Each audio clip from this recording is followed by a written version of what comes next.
Winter weather has landed in Vermillion, but that will not keep the fans away from this one. One of the oldest rivalries in college football, the 119th edition of South Dakota State and South Dakota is coming up. A tradition that means a lot in this part of the country. This game means so much for the state as a whole, getting people traveling down from Brookings, getting them together here in Vermillion.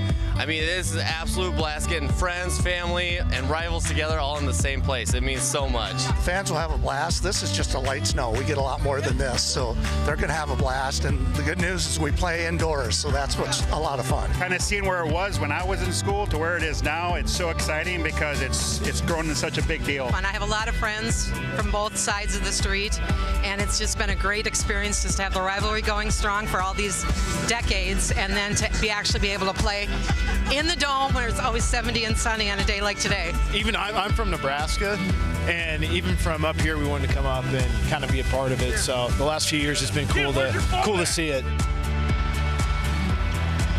Well, just a couple of weeks ago, South Dakota State was right there with the #1 team in the country, North Dakota State, undefeated, but they've lost back-to-back. Now they roll into another rivals territory in South Dakota for a big matchup in the Missouri Valley Football Conference.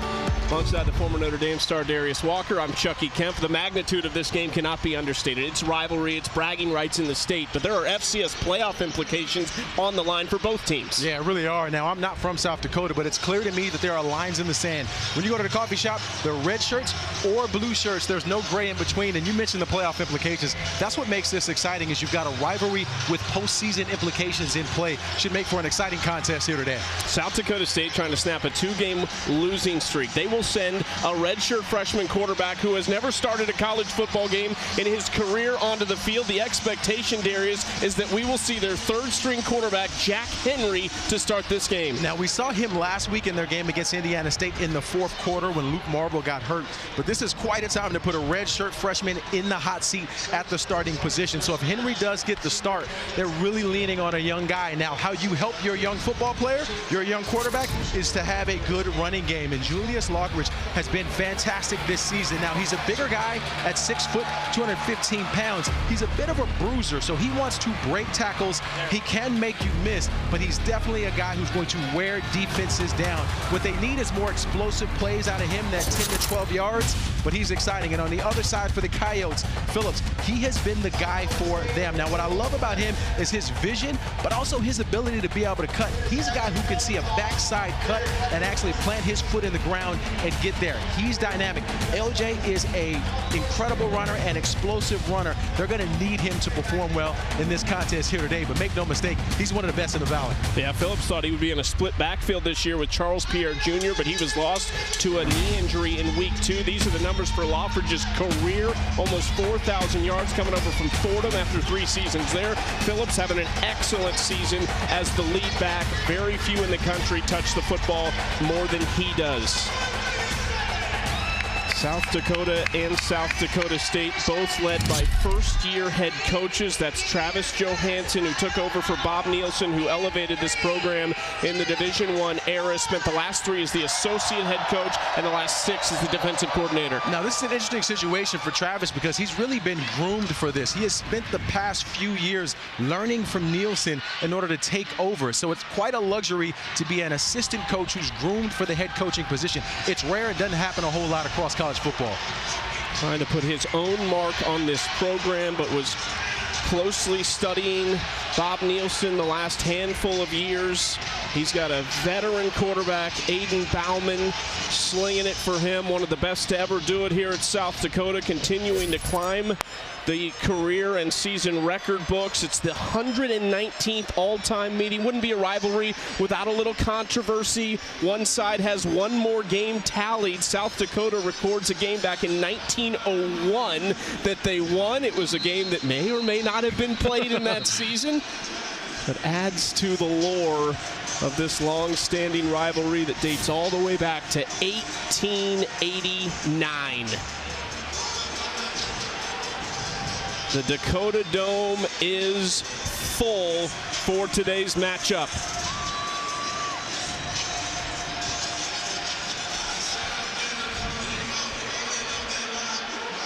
South Dakota State will get the football to start this game. Zeke Mata tees it up. Jack Smith, the redshirt freshman from Sioux Falls, South Dakota, deep to return. Plenty of South Dakota natives in this game. You can become a legend real quick if you make it happen against these teams. The way I used to always think about it in these rivalry games was if I could have a good game, maybe the next week I wouldn't have to pay for lunch anywhere. That's the hope. Mata sends it away into the end zone where Smith will take a knee. So it's the redshirt freshman Jack Henry from Del Rapids, South Dakota. Not unfamiliar with the Dakota Dome. His last start was as a senior at Del Rapids High School when he won a state championship. They won back-to-back at Del Rapids in this building. And that's quite a luxury to just have those memories. I remember high school state championships and having good games. It all comes back, and it's all about the love of the game and enjoying the play. Familiar territory, at least in terms of the venue for Jack Henry. Henry with a little toss play to the right side to Jack Smith, in space for Smith. Here he goes, down the sideline. The first play from scrimmage, a 75-yard touchdown.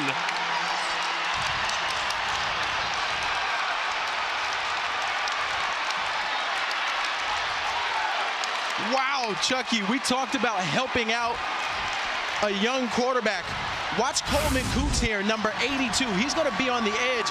Watch this block he puts on the outside. That gives just enough space for Jack Smith to be able to get up the field, and then Smith showing you the feel and the wheels to be able to take the distance to the house. That doesn't happen without the block of the tight end. Give the big guy his flowers. What a way to start for the Jackrabbits.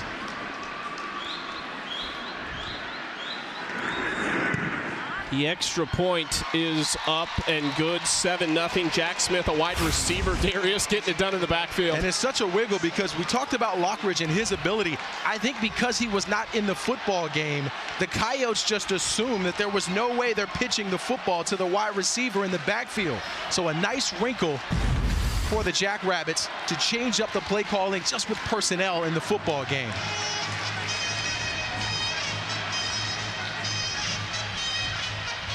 There is a good amount of blue in the stands today as well. South Dakota State fans making the trip south from Brookings, about 115 miles on I-29. You have to remember, too, for South Dakota State coming into this game, the lack of momentum that they've had after two uncharacteristic losses the past couple of weeks for them. We know this is a good football team. They were surprised to lose those last 2 weeks as well. So what an exciting start for them to try to get over that hump and bounce back to play the type of Jackrabbit football they're used to playing. Ryan Harrington tees it up just 11 seconds into this game to send it deep to Tennell Bryant and Mikey Munn. Short kick. They'll keep it away from those two, and it's fair caught at the 30. There's a hit that comes in. There is not a flag that comes in, however.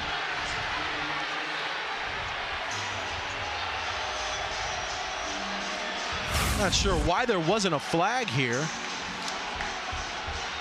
Or was there a fair catch? Thought he made the fair catch signal. Didn't look like it from that shot there. At least we didn't see it. Thought he got that hand up. Maybe not on there. Aiden Bauman, not a whole lot of third-year full-time starters. Even started the final 4 games as a redshirt freshman back in 2022. He has played a lot of football at South Dakota and won a lot of football games. This is Phillips. He's got an explosive style of running. Gets to the 35 and a pickup of 5 on first down. Now, Chuck, we talked about the cut ability of Phillips.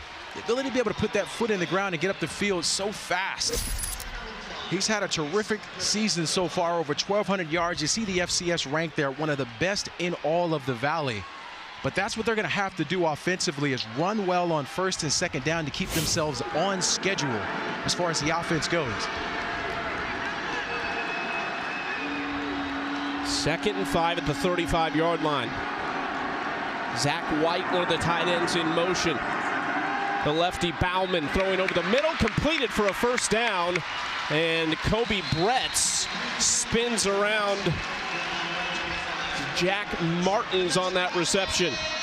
This is one of those things that the Jackrabbits are going to give. If they're going to leave these safeties out back, Bauman's going to be able to hurt them because he's so experienced and understands those coverages to be able to allow guys to settle down. Nice job by Jack Martins there, just finding that open space in that zone and making a catch to pick up the first down. Everything tight to the ball on this snap from the left hash. Play action, pressure coming on Bauman, and he just has to throw this away.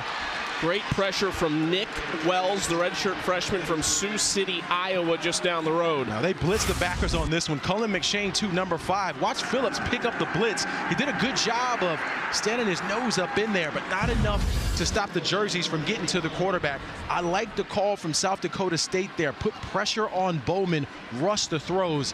Nice execution on defense. Phillips directly behind Bauman under center on this 2nd and 10 from their own 45-yard line. They hand it to Phillips, cuts back upfield, a big run by Phillips. As he gets close to 13 yards, it's enough to move the chains. Phillips just does such a good job. He's going to go behind Jesse Miller. They'll bring Jesse Miller across the formation to kick out the edge, and Phillips does a nice job of getting that foot in the ground and getting upfield. Look, if you're South Dakota State and you're going against a running back like this, these running lanes are going to be so crucial for the Jackrabbits, ensuring that guys are just going upfield instead of going sideways. When you start going sideways against a good running back like L.J. Phillips, he's going to hurt you. 1st and 10 at the 42-yard line. Tyson Bowes in motion. They're going to swing it out to the right side. That is an incomplete pass, looking for Reed Watkins, redshirt freshman running back who had came in for Phillips on that play.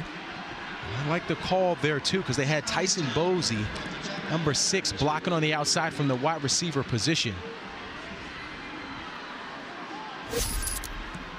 See a really slow start this year for Bauman, which was somewhat uncharacteristic. Now, you start the season at Iowa State, so to be expected, but still in those next couple games, struggled to get it going. Over the last 7, though, much better. Hands this off. Stiff arm, but tripped up, and a very important tackle from the corner, Isaiah Johnson on Watkins. I'm liking what this offensive line is doing right now for South Dakota. Sam Cole's the left guard that time. Did a good job of creating some extra space for Watkins to be able to get up the field. Now, in 3rd down situations, L.J. Phillips, number 24, is back in the football game.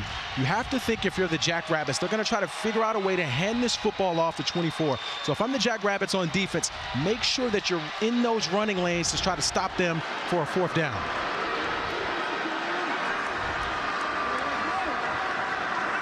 Third and a short 4. Bauman throwing toward the sideline, tipped and incomplete. Jalen Lee, the safety, broke on the football. Having a great season as a junior from Wentzville, Missouri. He had an incredible job of just breaking on this football. He almost got lost a little bit in the coverage there from Bauman. Bauman just didn't see him streaking across the field. If Jalen Lee had his eyes upfield, he would have been able to catch that football and pick up some yards after an interception, but a nice job from the safety coming down to make a play. They're in no man's land a little bit here, close to the 35-yard line, so they will go for it. They are just 3 for 11 on 4th down this season. Bryant in motion. They hand to Bryant, trying to get the speed outside, and he is close to the marker. 1st down. And that's one way to do it, to get the speed guy the football. But watch L.J. Phillips here. We talk about him as a runner. Watch him lead up on this. Number 24 out of the backfield. His job is to lead up to create some space. Big time block on the outside on Miles Taylor to give the space to be able to pick up the 1st down. Very close for Tennell Bryant, but he gets the 1st down to the 31-yard line. Bowes in motion. Bauman looking downfield, going to hit one of his tight ends who gets hit hard by Bretz. That's Zach White on the reception. Love when those combo routes come out of the backfield. So Phillips goes on a flat route. That takes the Sam Backer, Fife, number 47, out of the picture. He moves off to the left of the screen. Tons of space there for the tight end to be able to catch that football. and pick up some positive yardage to set up a second down and short. They talked a lot, Tim Morrison, the offensive coordinator for South Dakota, about setting them up in these types of situations. Now, Lorenzo Finner, number 1, he'll be at the top of your screen there at wide receiver. He's been the guy they lean on for the deep threats. Handoff, Phillips breaks one tackle, and he's dropped at the 19-yard line. But again, they'll move the chains, and now inside the red zone, tackled by Jalen Lee. The Jackrabbits are going to be in trouble if they can't get some pressure on this defensive line. This offensive line right now for the Coyotes has just been dynamic in this first series of moving guys out of the way. Wyatt Lawson at center and Sam Coles at left guard have been terrific so far in this first series. Great long opening offensive possession for South Dakota. This is where they have had their struggles, though, this season, and it is a heavy focus for them in the red zone to get points. They dump it off to Phillips. He gets a decent gain on first down. Kyton Fife makes the tackle. The red zone, they talked about it. They want 100% points inside the 30. They want 75% touchdowns. They are only at 74%, or they were at 74% last year. This year, though, 57% of the time they score a touchdown. Yeah, this is an area they really have been trying to focus, and particularly in these rivalry games when these points really matter. Huge for them to figure out how to score points here in the red zone. Bauman, handoff Phillips, who lost his footing for a moment, and he's not going to get much. There's a late flag that comes in. Nick Wells again around the feet of Phillips making the stop, and it's going to go against South Dakota State. And that's unfortunate for the Jackrabbits there because they finally got some push up front. Personal foul, face mask, defense, number 99. That penalty being forced half the distance to the goal line from the end of the run, automatic first down. Got Dawson Raperta on that one. But Logan Green and Nick Wells are playing good defensive lineman play with getting some push up front. It's just unfortunate that the penalty came and they hurt themselves. Now for the Jackrabbits here defensively, I think you have to load the box up. It's first down. You have to assume they're going to keep this football on the ground. They've got Carson Fletcher, number 33, the true freshman in at running back in the pistol formation. Flags out.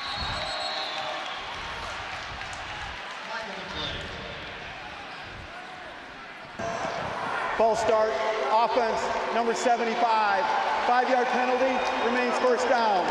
What was stressed to you in the red zone when you were at Notre Dame? What was the focus? How do you have success in this part of the field? Well, first thing is just definitely not hurting yourself as far as these false starts goes.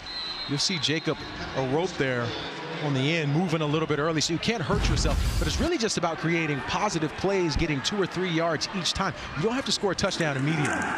First and goal. Look into the corner, and that is incomplete. The crowd saw some contact by Miles Taylor. And it's a little bit of the placement here from Bowden with where this football goes. He's trying to get a back shoulder throw to Finner on the outside. It's just a little too far outside. Now, there was a little bit of tugging at the end of that from Miles Taylor. Not enough, in my opinion, to wear the flag. But you need a little bit of a better ball from Bowman there on that back shoulder throw.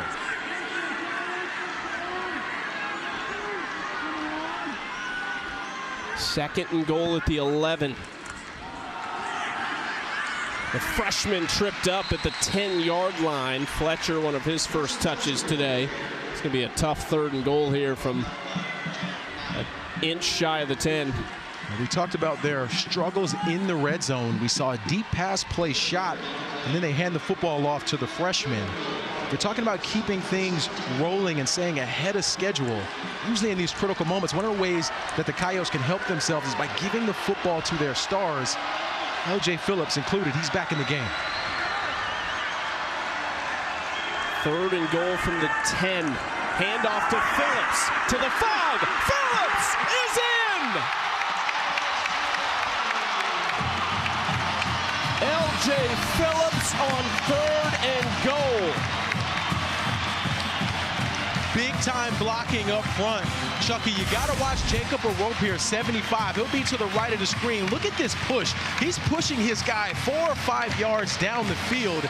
That's where L.J. Phillips makes the cut right off of Arope. Incredible job and an incredible run from Phillips, but when a big guy up front, that right tackle's pushing this guy 4 or 5 down yards of field, you can put me back out there and I can get you 6. You can get more than that. I trust you. Will Leyland on for the extra point after Phillips' 13th rushing touchdown of the season. That's 7th best in the country. The extra point is up and it's good, and we're tied at 7-7. Fireworks out of the gates in this rivalry. Without a doubt. Well, Phillips takes this and gets it into the house. Jackrabbits going to have the football. Do they have some bounce? We'll see when they come back.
About the first 7 minutes, 7-all, 8:24 to play in the first quarter. Top 25 matchup inside the Dakota Dome in Vermillion, South Dakota. The Interstate Series revived for the 119th edition. The first ever game played in 1889 finished 6-6. So we've already eclipsed that. Yeah. Well, I tell you what's been obvious here early in this game is that the playoff atmosphere. It feels like you've got 2 really good teams playing high-quality football on offense early in this game. Zeke Mata to send this deep for the second possession for South Dakota State.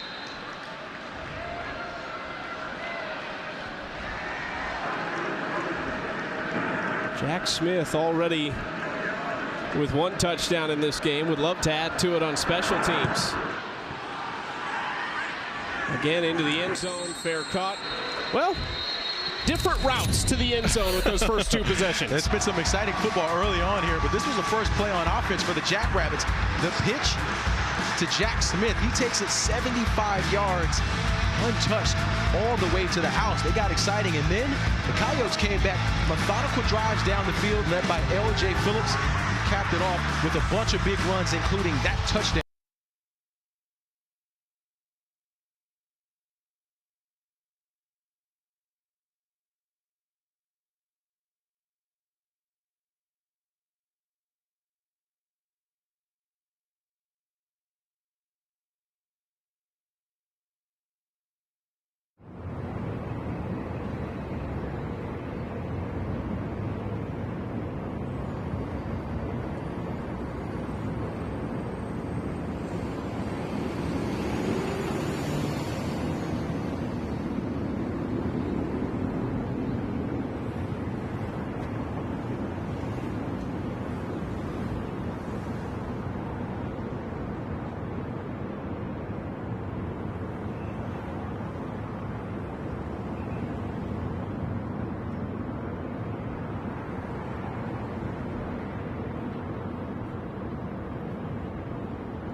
nice time to give him that shot.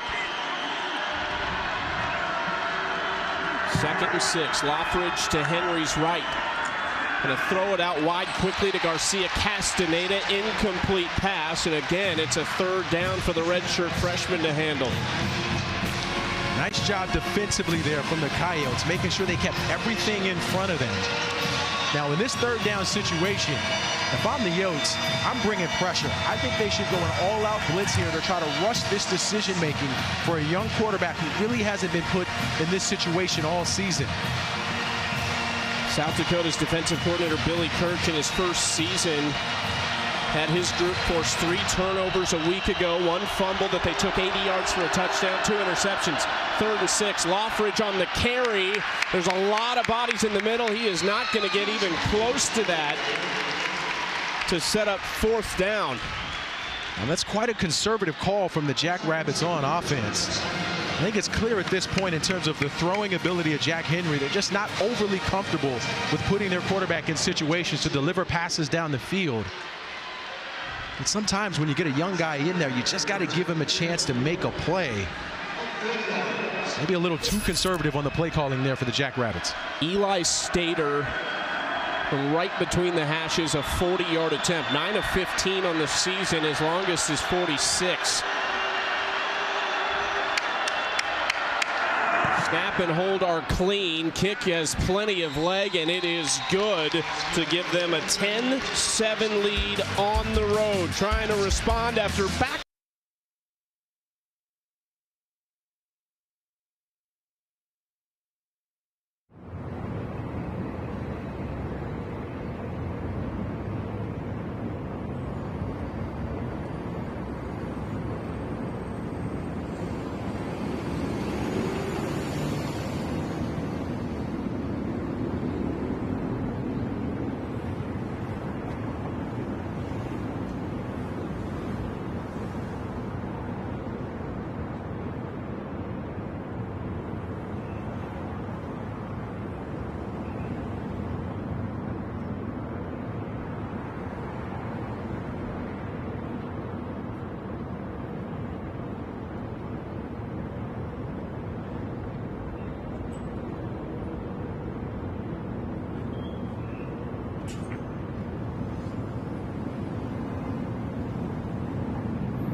talked about it even today. It's not just the folks in South Dakota, but one of the guys on our opening video talking about coming up from Nebraska just to see this because it's such a big deal in this part of the country. And you think about how close it is to Iowa, too, so a lot of folks and fans for both these teams there as well. Bauman hands off to Phillips, who is tripped up but dives ahead for a gain of just shy of 4 yards on first down. He really explodes out of the backfield when he touches the ball. And he has just been outstanding as on display here. Look at his rushing touchdowns there. First couple of seasons and now 13 this season. 24 has been dynamic.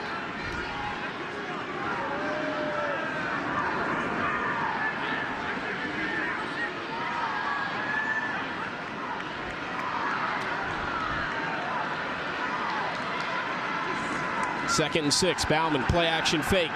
Throwing to his favorite target, Lorenzo Fenner, who is driven backwards. He's going to be just about a half-yard shy of a first down, close to the 45-yard line. First time he's touched the football. And that's a matchup I'm really looking forward to today, that Fenner versus Miles Taylor on the outside. He's been dynamic this season. You look at the yards per catch, almost 24 yards, leading the Valley right now in that area. Hasn't touched it a whole bunch when you look at his numbers, but he's just been so explosive with the football in his hands. He's at the bottom of the screen in a one-on-one situation again. Hand off to Phillips, who is hit in the backfield. He falls forward. This is going to be close. The officials running in right at the 45. It's going to be a first down. Well, Kobe Bretz comes up and makes a play from the safety position here, Chucky. Watch 25 come down in blue to make a play on Phillips. Meets him in the hole. Still not enough to stop the strength with the legs churning from L.J. Phillips there. Still got to give the safety a credit for coming in down there, trying to make a play, setting the tone. That was Zach White that you just saw limping off, one of the tight ends for South Dakota. They're already down a man in that department. Dallas Holmes is not expected to play today either. First and 10 at the 45. Handoff on a little end around to Bryant. Breaks one tackle and falls ahead across the 50-yard line. 8 yards on first down. And Bryant really showing you that speed for the second time. But watch Bretz again, 25. He's the guy who has a chance to get him down right there. Took a little bit of a poor angle to try to go down to get the wide receiver down. Nice job, though, by Bryant picking up some positive yards to set up a second down situation. Now, in these moments, Chucky, for this offense, for the Coyotes, second down and short, a lot of people take shots here, so that option is open for them offensively. Second and 2. Jesse Miller in motion. Handoff. Phillips out of the game, so this is Reed Watkins on the carry, upended by Dante Johnson after he picks up the first down. South Dakota State, as many teams are, but they're dealing with some big injury problems. You look down the list, Lofton Ogroski there, the wide receiver has missed the last few games. Some big names here, and certainly Chase Mason, their starting quarterback, probably the biggest of all. Well, you can add Luke Marble to that, their second-string quarterback as well, to that list. So injuries really piling up right now for the Jackrabbits at a critical moment in the season. First and 10, flags coming out.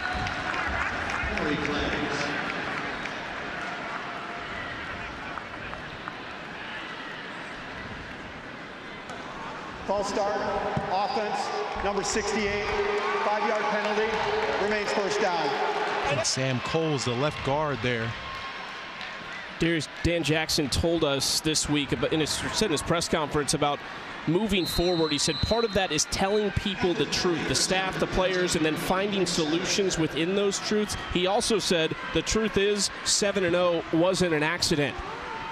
They know they are a good football team. It's just finding that rhythm again that has eluded them the last 2 weeks without Mason.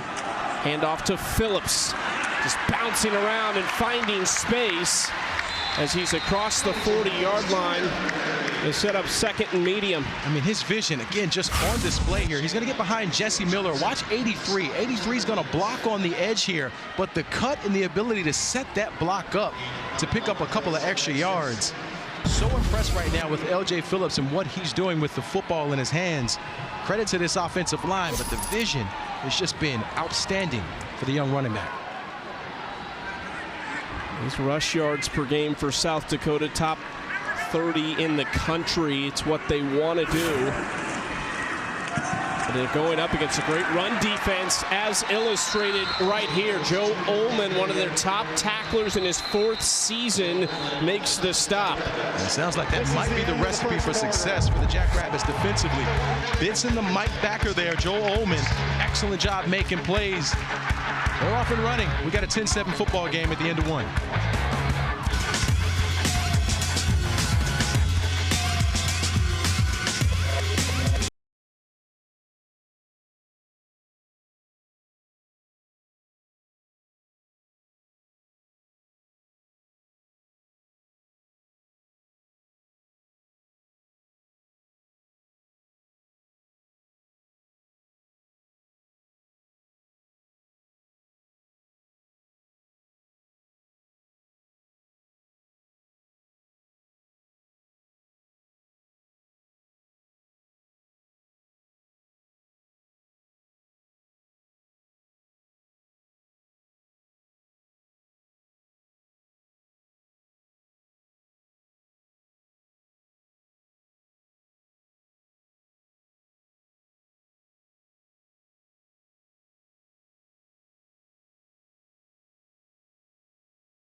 Sports Center for you, personalized every single day.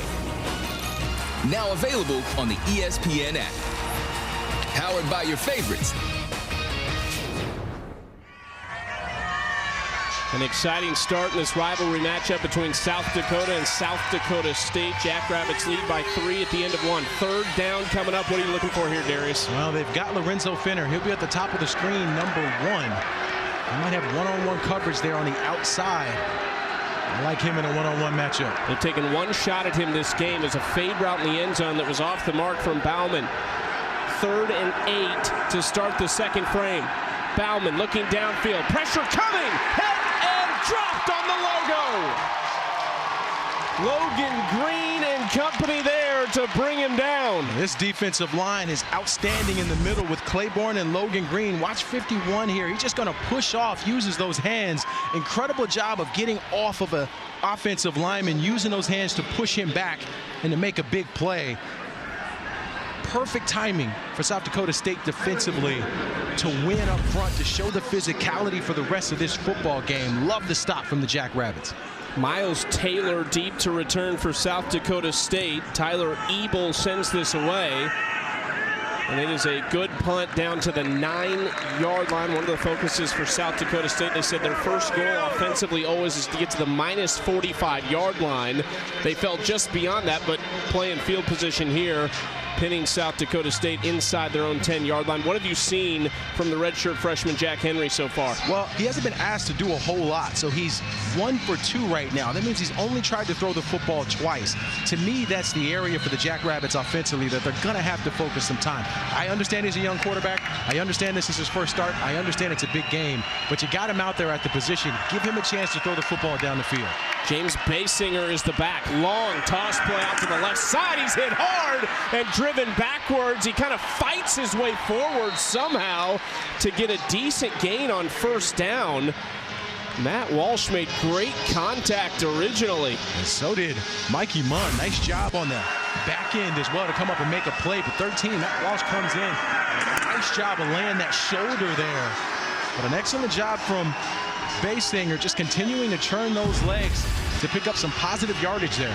Loffridge is one to keep an eye on. He only played the first drive of last week's loss to Indiana State. Have not seen him on this drive in the first couple plays. Still Basinger in the backfield. Same play going left side. Basinger is upended at the 20-yard line, but should have a first down. Excellent job blocking up front. Right now, this tight end, Coleman Cooks, number 82, has just been outstanding as a blocker on the edge. We're already seeing right now for the Jackrabbits offensively, they want to keep this football on the ground to control the clock. But these pitches outside have been successful. You have to assume they're going to continue that. They'll try to move this football down the field as we take a look at the first 2 drives for the Jackrabbits. A 1-play, 75-yard touchdown, 8 plays for the field goal. Last time, Basinger strung out wide and dropped by Caden Crawford, the Lansing, Kansas native, his 10th TFL of the season. I mean, watch number 10, Caden Crawford here. He's going to be to the right of this. Excellent job of just getting off a block, not being fooled by the action in the backfield, and showing you the athleticism to be able to get a fast back down. That's a big-time play from Caden Crawford, the transfer from Iowa. Still just the 2 throws from Henry. One was a 28-yard completion to Jack Smith, who we have not seen touch the football since then. He's the one with the 75-yard touchdown. They do get it out to Smith. This time has a blocker. Here's Smith to the 30. So right on cue, Jack Smith back involved in the offense, and he makes another good play. They're going to have to keep featuring Jack Smith because he's finding space on the outside. But watch Mikey Munn here, number 12. He's going to be at the cornerback position. Just takes a bad angle after getting off a block. See how he continues to just like stop in that moment. You got to keep going to protect the edge if you're the cornerback. So the poor angle allowed Jack Smith to be able to get up the field to pick up some positive yardage to set up a 3rd down and short. Now Basinger, number 32, is going to be in the backfield next to the quarterback. They like to give him the football in short yardage situations. Henry on the keeper has the first down as he stumbles ahead just shy of the 35-yard line. Well, we saw them have success with this early in the first quarter, allowing Jack Henry to run the football. This time he gets right behind Basinger, so watch 32. 32 is going to lead up for Jack Henry to try to make some critical blocks. Big hole made by that offensive line, but an easy pickup on 3rd down for the Jackrabbits. 1st and 10 at the 35. Now at some point, Chucky, we will see them air it out. 84, Alex Bullock. He'll be in the slot to the top of the screen. He's the guy they lean on in deep pass situations. Pitching it out to Smith. Runs ahead for 4 yards on the play. This offense is really asking a lot out of Jack Smith here as a running back and as a wide receiver, just as a playmaker for number 19. He's clearly going to be the guy touching the football a lot for the Jackrabbits offensively. This has the feel of a playoff game inside this building and watching these 2 teams through the first 2 quarters. I mean, without a doubt. And we're seeing both teams offensively get away from typical tendencies that they've had the past few weeks. So new offense being installed on both sides as well. Handoff up the middle, nowhere to go. South Dakota was all over that. Watch Carter Hooper here, number 95. He makes a big play on this defensive line. Pushes past his guy. He ends up knocking William McKee down to the ground. in order to make that play. That's a physical football play from this defensive line. And Carter Hoover to force a third down situation. South Dakota State, 2 for 3 on third down today. Now we've seen them already commit to the run with Jack Henry, allowing him to use his legs. Wouldn't be surprised if they do that again. Henry looking to throw, flags thrown prior to the snap to make this a more difficult third down. Prior to the snap, false start, offense, number 62. 5-yard penalty from the previous spot, remains third down. You got Kenyon Bigbo, number 62, the true sophomore. You see him at the top of the formation there, number 62. Unfortunate for a young player, first-year starter. It puts them in a really tough spot because they haven't asked Jack Henry to do a whole lot from the quarterback position today in terms of getting the football down the field. I like to go back to Alex Bullock here. He's at the bottom of the screen. He's got a one-on-one situation with Mikey Munn. Wonderful time to feature him. 3rd and 10. In trouble. Henry running out of room, and he just runs it out of bounds. Late flags thrown in the backfield. Nathan LePerry was on the ground. They were all thrown at him. Yeah, I think they got William Pequet here, number 77, on both situations. I think he held as Jack Henry was trying to get out of the pocket, and then also had a late hit in frustration when it was over. And this is one of those situations for the Jackrabbit. This is uncharacteristic for them to put themselves in situations where they're backed up. This is a smart football team and a veteran-led football team making some uncharacteristic mistakes here early in this game. Jason Berg is our referee. We await to hear from him.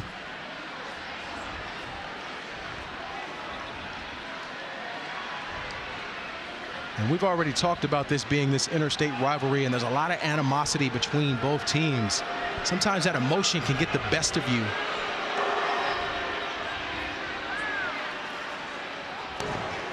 There's 2 fouls on the play, both on the offense. Holding, number 67. That penalty is declined. After the play is over, unnecessary roughness. Offense, number 77. That penalty will be enforced from the dead ball spot. 4th down. You said it, William Pepke is a second-generation Jackrabbit. His dad, Carl, played linebacker for South Dakota State back in the early 90s, is whistled for both of those infractions. Yeah, listen, he's a local guy from Rapid City, so a lot on the line for him, a lot of emotional stuff as it relates to this football game, but you can't hurt your football team in these critical moments in a close matchup like this.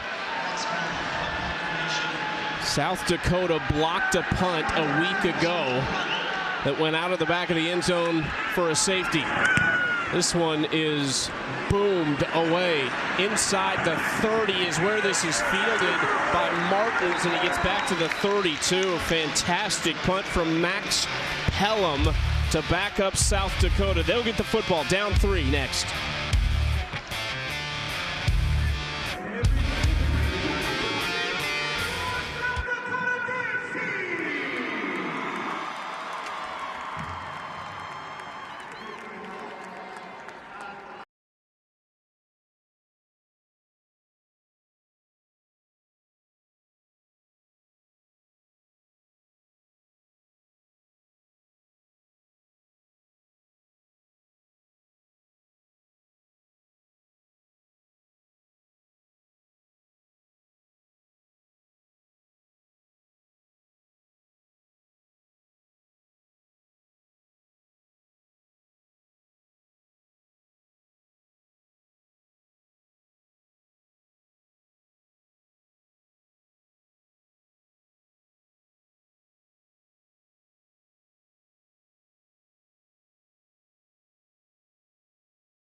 as well as a live interview with committee chairman Mac Rhodes, the Baylor AD. He'll also project the 12-team field. It is just about that time.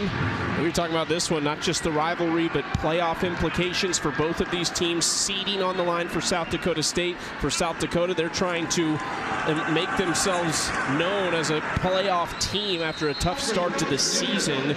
They get 2 on that one, but Darius, recently the run they've been on, they've won 4 out of their last 5, 6 out of their last 8. This is a football team that's kind of found themselves. And really finding themselves at the right time, given this point of the season. You're getting later into the season where these matchups really matter, and if you get yourself into the playoffs, you're playing your best football. For the Jackrabbits here on defense, though, one of the things we've seen them have success with is with blitzing these linebackers. We'll see if they continue that here to give themselves an advantage. Watch Matt Gehringer, number 9 in the middle of this defense. Bauman throwing toward the sideline, caught at the 50-yard line. Big grab out wide by Javion Phelps, who has just 3 catches on the year entering this night. Well, watch this route here. He breaks that off right at the top. The ball is thrown perfectly and on time by Bowman. Big pickup from Phelps there, but an excellent route. That technique at the top is so critical with being able to put your foot in the ground and come back on those comeback routes. Excellent technique from Phillips to pick up the first down. 2 of his 3 catches on the season came last week. He's their top returning wide receiver from a year ago. They lost their top 4 pass catchers that Bauman was used to throwing to. Handoff up the middle for Phillips, who is knocked backwards. And then the second effort takes him to the 46-yard line, a pickup of 3, tackled by Kobe Claiborne in his second season after transferring from Northwest Missouri State. That was also a nice job by Dante Johnson there to come down from his safety position and make a play. For the Jackrabbits defensively, that's something these safeties are really going to have to do with Johnson and Brett's, Jalen Lee as well. They're going to have to be able to come down and make a big-time play on a really good running back in L.J. Phillips. They'll have a lot of opportunities the rest of the way. 2nd and 7 for Bauman with Phillips behind him in a pistol formation.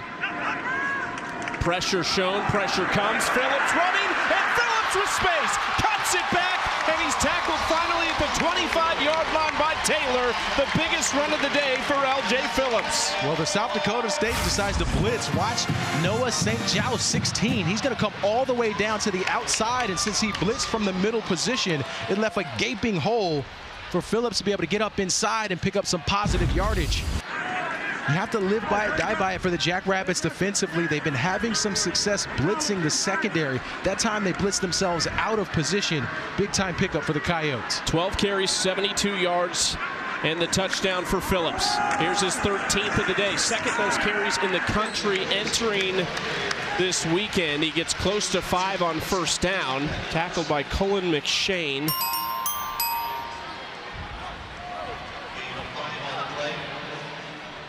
Don't forget LSU, Alabama tonight on ABC. Hey, we'll be in Akron, Ohio on Tuesday, right here on ESPNU, 7:30 Eastern for Kent State Akron. Maction. Absolutely. Looking forward to that one. Get ready to. It could be a little colder than it is here inside the dome. Well, I mean, I'm looking at Vermilion now. It's 30 degrees or something outside. Like, ow. It's tough for a California guy like myself. Dome's here. Thank goodness we're inside. 2nd and 5. Carson Fletcher, the freshman running back, cuts it upfield and reaches short of a first down. McShane makes the tackle. It's McShane's 4th year, kind of finally getting his opportunity. Redshirted in 22, played in 24 games over the last couple seasons, kind of as a backup and on special teams. Yeah, you love to see guys who stick around a program and just wait their opportunity, wait their turn. Cullen McShane is one of those guys who has done that defensively for the Jackrabbits. 3rd and 1. Fletcher stays in the backfield with Bauman. Bryant in motion. Handoff. Bouncing off one tackle. Hit backwards. And short of the first down marker is Fletcher. Dante Johnson with the hit. And we talked about these safeties coming down, needing to make plays. Dante Johnson knifes all the way inside. He's untouched. That's the recipe of success for the Jackrabbits defensively. The safeties have to make one-on-one plays on running backs the rest of the way. Nice job by Johnson and the Jackrabbits to force the field goal. 4th and 1. They will go for the field goal from the right hash. Will Leyland on for a 34-yard attempt. It is up, and it is good to tie the score at 10 apiece. 4:14 to play in the first half. Just what you'd expect from a rivalry.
Jalen Hurts, Saquon Barkley, and the 6-2 Eagles coming off a bye. They've got Jordan Love and the 5-2-1 Packers at Lambeau, 8 Eastern, 5 Pacific on ABC, ESPN, ESPN Deportes, and the all-new ESPN app. Peyton and Eli are on ESPN2. They'll have special guest comedian Shane Gillis and Abbott Elementary's Quinta Brunson. Coverage kicks off with NFL Live at 3 Eastern in Green Bay. Then SVP and the Monday Night Countdown crew at 6 Eastern. How about some big-time tight end names that have played in this matchup? Tight end Dallas Goedert picked in the second round. Tucker Kraft for the Packers. Unfortunately, after a great start to the season, he is out, but some really big names and talented players who have been a part of these two programs. And you love to see that too, just having success at the next level. Just kind of shows all these younger players. We talked a lot about Jack Henry and being inserted into this game because of the injuries, but you have success here in South Dakota at either of these programs. Professional football is in your future.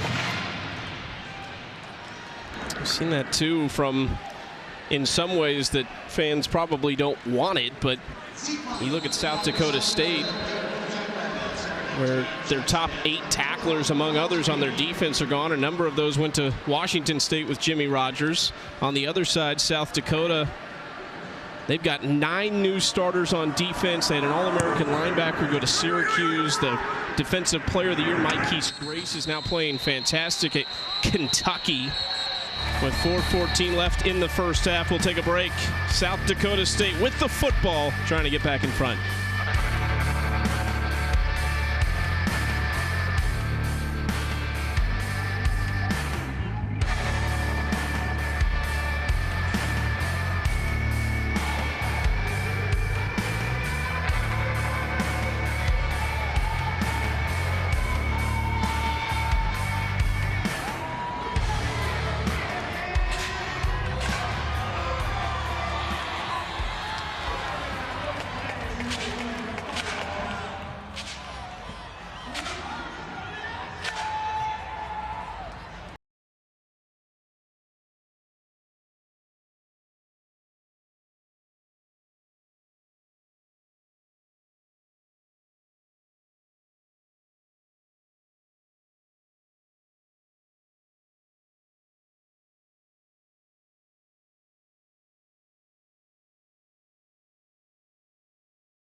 done, made a terrific catch on the inside to be able to pick up some big yardage. Jack Smith has been outstanding here today. 2 catches, 79 yards, rushing for that touchdown as well. And that's been the one thing that's been interesting for both offenses. We haven't seen a whole lot of pass plays. The number of pass plays for both teams has been pretty limited from what they typically do. So somebody's going to start to air it out. Maybe it's the Jackrabbits on this side. Henry just 2 for 3, hands this time to the freshman Josiah Johnson from Milwaukee, Wisconsin. One of his first touches today, and short yardage there on first down. Nice job by Mo Newsome there, 52, the defensive tackle. He's playing at that nose guard position, not giving any ground in that interior defensive line. Big time from the big fella up front. You can see those guys bottling things up, not allowing creases on offense. That's what you need if you're the Coyotes. 2nd and 7. Pistol set. Johnson is the back behind Henry. Rolling out, trying to get it out in the flats. That pass was tipped. It is picked just before it hits the turf by Grayton Gannon. Well, this is a nice shot by Caden Crawford here. We saw him make a play last series from his defensive end position. This time, he's going to blitz untouched on the outside, but he gets those hands up. That's always the coaching point for defensive linemen. If you can't get to the quarterback, put your hands up. Use your frame. At 6'4", 265, nice job of just extending those hands up to deflect the football. Gannon just picked that right off the turf at the end after the tip from Crawford. Big moment here, 3rd and 5, under 3 minutes to play in the first half. Both teams with all 3 timeouts. One of them will be used right here. Well, so far, Chucky, for Jack Henry, he's 3 of 4 for 39 yards. Now, I understand we're just, we've got a young player and a young quarterback in this game. Second quarter is almost over. You have to give him more opportunities to throw the football. The pass was incomplete. It'll be 3rd down at the 27.5-yard line. The video review stepped in there and ruled that pass incomplete, which is going to back them up a couple yards. Let's see if we can't take another look at this here, Chucky. That football was deflected. Hard to see from that angle. It's a nice job by Gannon of just trying to catch that football. I think it might have hit the ground there, overturned the call on the field. Always looking for Alex Bullock here. He comes into the slot on the side, number 84. Looking for him to get started. Flag thrown. We've seen this a couple times now.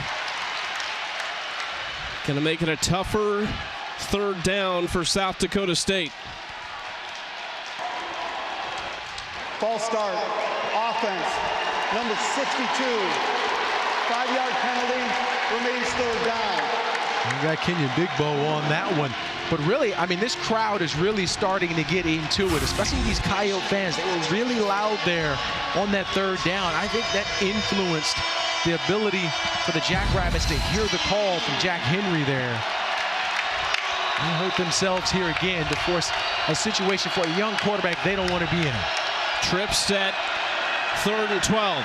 Henry, clean pocket, throwing, got his man, and spun around, stays on his feet. Ball comes out, recovered by South Dakota State. It's the big tight end, Grayton Gannon, though, with the extra effort to move the chains. Well, what a big-time play here from Jack Henry, but it's the backer for the Coyotes who gets lost. Gabe Hardman, watch 3 in the middle of this. He's got to take that tight end. Not sure why he's not looking and trying to find his responsibility on that, but a big pickup for the Jackrabbits. Henry on the keeper gets strung out. Henry is knocked down for a loss out wide by Mikey Munn, the sophomore from Windsor, Colorado. Excellent job from Matt Walsh that time from his linebacker position of stringing that football out. Try to help his defense. They're going to let this tick down to the 2-minute timeout and what could be a big drive in this football game. Jack Henry's first career start, trying to lead South Dakota State back to the win column.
Still tied up here at 10-10 in this game. We talked about the two dynamic running backs early in this broadcast. For Lockridge, only 7 carries, 7 yards, and 3 rushing attempts. You see him on the sidelines. Now, they told us he had some injuries. He only had 8 carries a week ago. He's a guy who is clearly not full tilt, not available for this offense, which means they're going to continue to lean on Joshua Johnson, the true freshman, number 34, behind Jack Henry. Yeah, it's been a lot of James Basinger and Josiah Johnson. 2nd and 10 from the 40-yard line. Henry, play action pass. Here comes the shot. Down the sideline. Bullock can't haul it in. You've been talking about it all game. Their deep shot man, and they cannot connect, and it was there. Oh, it was so there, but R.J. Stewart, the left cornerback, number 25, gets caught with his eyes in the back. The play action throws him, which left Bullock wide open, streaking down the sidelines. Now, you have to assume, too, that for Jack Henry and Alex Bullock, they haven't repped that in practice. Jack Henry's getting thrown into the fire because of the injuries at quarterback here. That rhythm throw, those rhythm throws, he just hasn't done it in practice. Wasn't there here tonight. They get it out quickly to Jack Smith, who's made a lot of plays this time. Not much doing. He gets about 2 yards, forced out by DeJuan Lewis. I like the call for the Jackrabbits on offense of trying to give Jack Henry some opportunities to throw the football. They got to get his confidence and his rhythm going on some of these passes. It's unfortunate they missed on the shot, but I think that might be a recipe for success going into halftime in terms of dialing up the deep shots for the Jackrabbits on offense. Jack Martin, steep to return, stands at his own 11-yard line with Max Pelham set to send it away, and flags again pre-snap. Ball start, offense, number 16, 5-yard penalty, remains 4th down. 5th penalty of the day for 37 yards against South Dakota State. The Jacks still in this funk, it feels like, a little bit.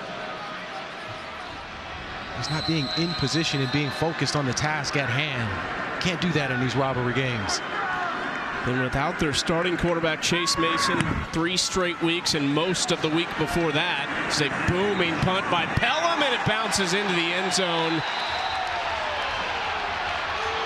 Jack Martins was hit on that play. It'll be a touchback, though, and good field position, or decent field position that it looked like for South Dakota. He takes a shot here at the end of this. He was nowhere near the football. Just trying to show some action. 2 weird special teams plays like that. Kind of an odd one there, but that wasn't thrown. Travis Johansson. Yeah, White Travis is livid about that one. He's demanding some answers on the sidelines, rightfully so. 1st and 10 at the 20-yard line, minute 41, 3 timeouts left for South Dakota. Eden Bauman, 5 of 9 for 43 yards in the game. Plenty of time to throw. Short route to one of his tight ends. Diving ahead is Zach White. Good to see him out there late. Flag comes in. That is after the play.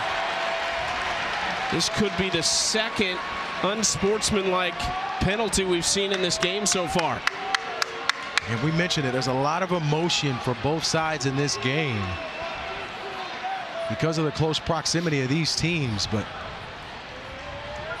you ever get one in your career? An unsportsmanlike? Yeah. Yeah, I did get a couple against USC, ironically. So, I mean, the rivalry thing it plays. Yeah. You're preaching emotional control. You know? Unnecessary roughness, defense, number 5.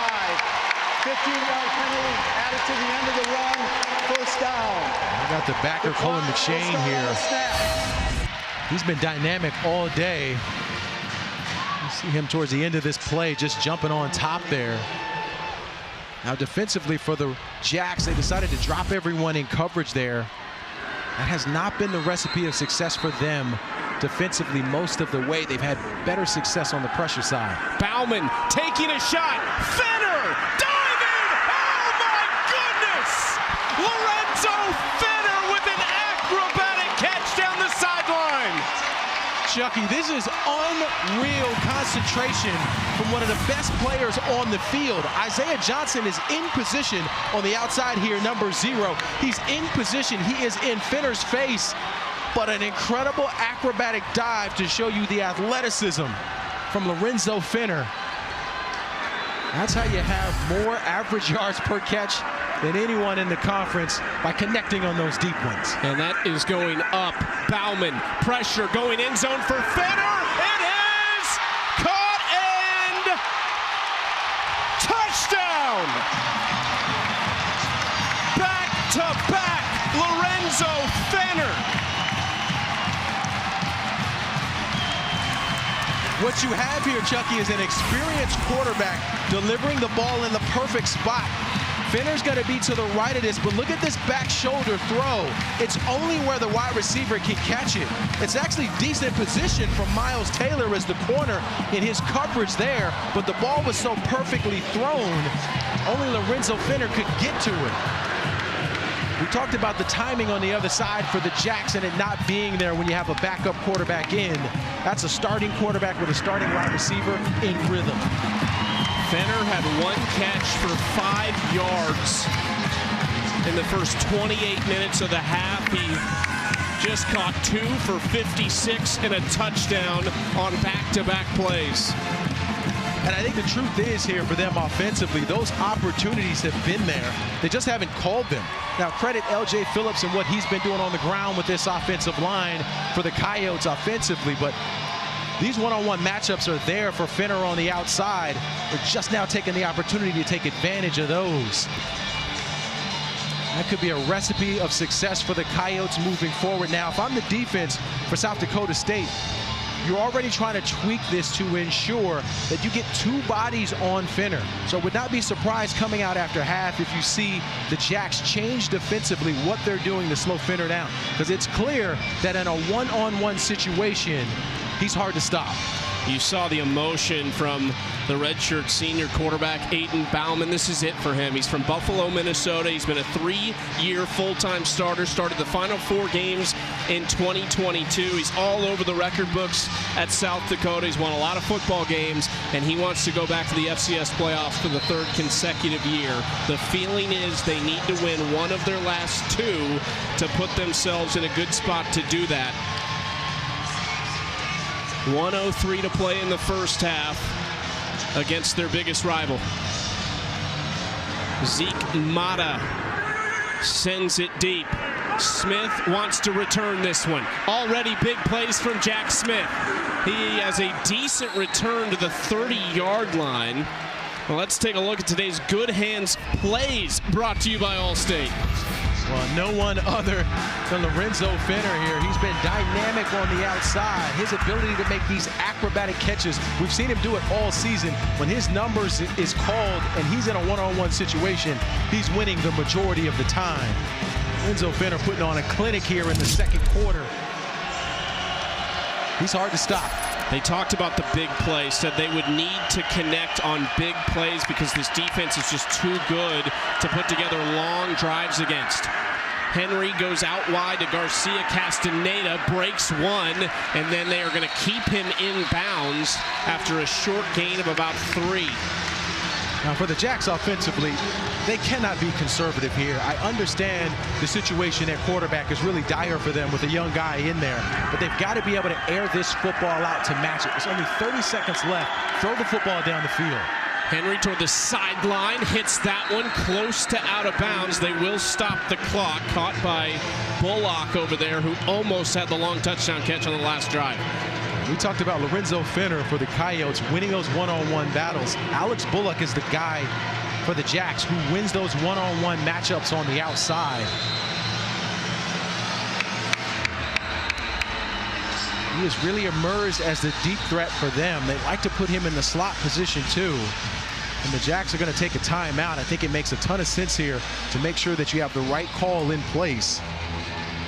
There was confusion on whether Bullock got out of bounds or not, and he in fact did not, so they will call the timeout at 27 seconds. This will be a 30-second timeout. Well, where are you looking here? 27 seconds. A redshirt freshman quarterback making his first career start and down 7 on the road, and you don't get the football to start the second half. Yeah, this is a big one. They really need to try to figure out how to get some points to put themselves in position at least to try to kick a field goal. I got to go back to Jack Smith here, number 19 for them.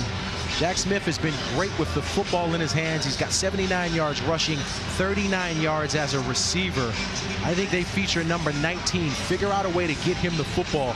What has worked for them offensively is moving him around the formation. So you see 19 run across the formation where defenders are going to have to transfer him if they're not in man coverage. That has been a recipe of success for the Jacks.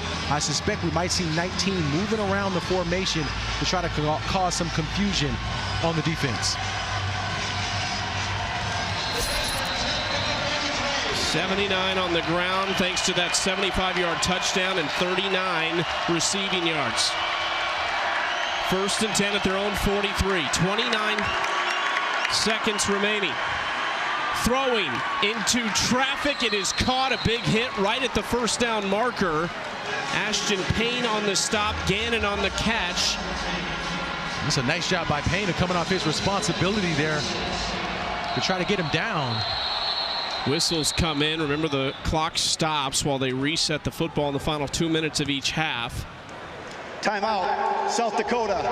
Their first of the half. This will be a 30-second timeout. Game clock operator, please put 24 seconds on the game clock. Always feels like there's a fine line defensively here of keeping it in front of you, but not allowing people too quickly down the field. Without a doubt, too, and I just think in these moments when you're up against the clock, that's a tough place for the offense to be. So you want the offense to be reeling. You don't want them to have extra time. So in these moments, I understand you need to have the right call defensively. I just think because you're up against it, and this offense is up against it with a young quarterback, you want them to feel rushed. You want them to get up to the line quicker. So you limit using the timeout so that they don't have a chance to settle themselves to get the right play in. You would think now, even a first down completion, South Dakota State would likely use one of their 2 remaining timeouts. 1st and 10 at the 46-yard line of South Dakota. Saw Bullock run right past one of these corners last drive, but they couldn't hit the big play. Henry hands this off to Basinger with space, and Basinger is tripped up. He stays in bounds, though. So it'll stop for a minute while they set the football down. Incredible job from the center there. Shane Wellenberg, number 54. Nice block on the edge. And see, I go back to that as we'll take a look at this with Basinger showing you the ability and the athleticism to get to the outside. But you see the blocking on the edge there from Kenyon Bigbo, number 62. Nice job of giving the space for Basinger to get up. But I go back to that timeout. It just allowed the Jackrabbits to figure out what play they wanted to get in when they called that timeout versus putting them in position to have to press, to have to call a play and use a timeout. So I just think they didn't help themselves as far as the Coyotes are concerned by using a timeout defensively on that other play, because it just allowed the Jackrabbits to get the right play call in. They've gone 38 yards on 4 plays in just 39 seconds. There's 32 left to get this in the end zone, already in field goal range for Eli Stater. Now, we haven't seen them get creative with getting number 19 the ball, and Jack Smith. He'll be to the slot towards the bottom of the screen. He's been a playmaker so far here today for the Jacks. 1st and 10. Henry throwing sideline. There's a lot of contact. That pass was out of bounds behind Bullock. There was great coverage on the far side of the field. DeJuan Lewis, one of the secondary members in that vicinity. And it's still just a tough spot for Jack Henry to be in. Young quarterback in a high-pressure situation with only a few seconds left before the half. You want to make sure that a lot of his throws are easier throws to the outside where wide receivers can get out of bounds to stop the clock. 2nd and 10. Henry looking sideline. He hits Bullock. They get about 6. And that's a recipe for success there for a young quarterback. Give him a stop route on the outside, something that's pitched towards the outside to give the wide receiver a chance to get out of bounds. I like the call to set up a 3rd down situation. They do have a timeout, so they can throw this anywhere. They sure can, and that's what I think the recipe right now is for the Jacks offensively. I think it's the perfect time to take a shot, dial up something creative to get the football to one of your elite athletes on the outside. South Dakota gets the ball to start the second half. Henry steps up, end zone, open, touchdown, Bullock!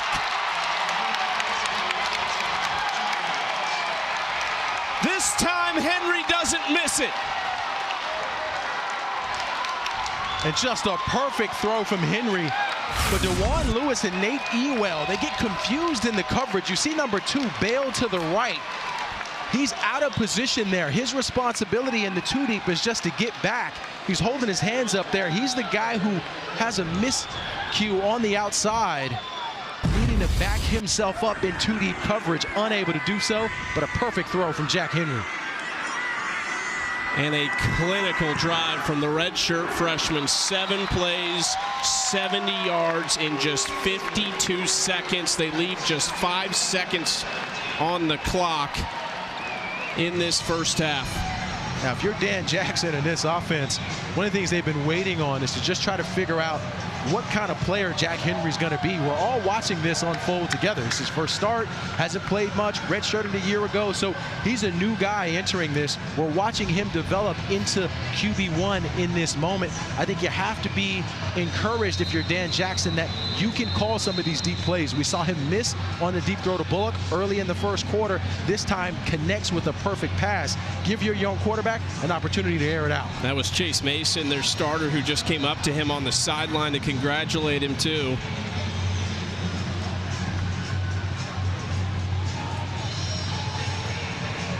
What a game this has been so far. Ryan Harrington tees it up to send it away to Tennell Bryant.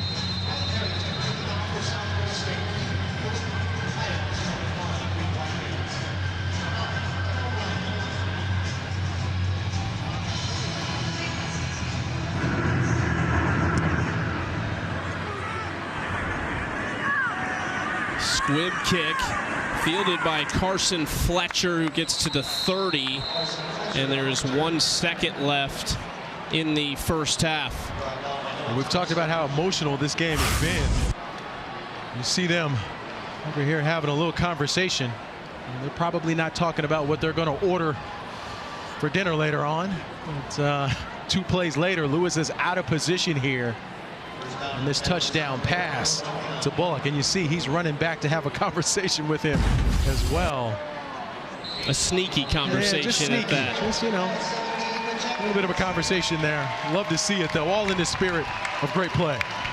Top 25 matchup, one of college football's oldest rivalries, is living up to it. 17 all at the break. We've got a little bit of everything. The veteran gunslinger, the redshirt freshman on the other side with the answer. Coming up, the halftime report with Kevin and Trevor.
has been excellent as we get set to start the second half. 17-all between South Dakota State and South Dakota. Not just a rivalry, but a top 25 matchup with FCS playoff implications. We wasted no time. First play from scrimmage, South Dakota State on the board with Jack Smith. Yeah, he was outstanding. Now, this is not a passing play. You have to remember, this is a wide receiver. He takes the pitch.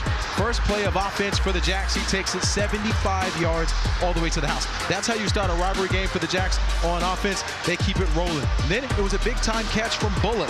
He gets to the end zone towards the end of that second quarter. Excellent job. And on the other side for the Coyotes, Fenner has been outstanding. Sports Center top 10, anyone for this one? I think so. Incredible catch. Caps it off with the over-the-shoulder catch. Touchdown. Pushed in the back. Looking terrific all in that second quarter. And Phillips, we talked about LJ and his ability to be able to use his vision and cut up inside. He's had a terrific game so far. 77 yards on the ground, including a touchdown. He's been as good as advertised as well. Moral of the story, Chucky, stars stepping up on both sides in the first half.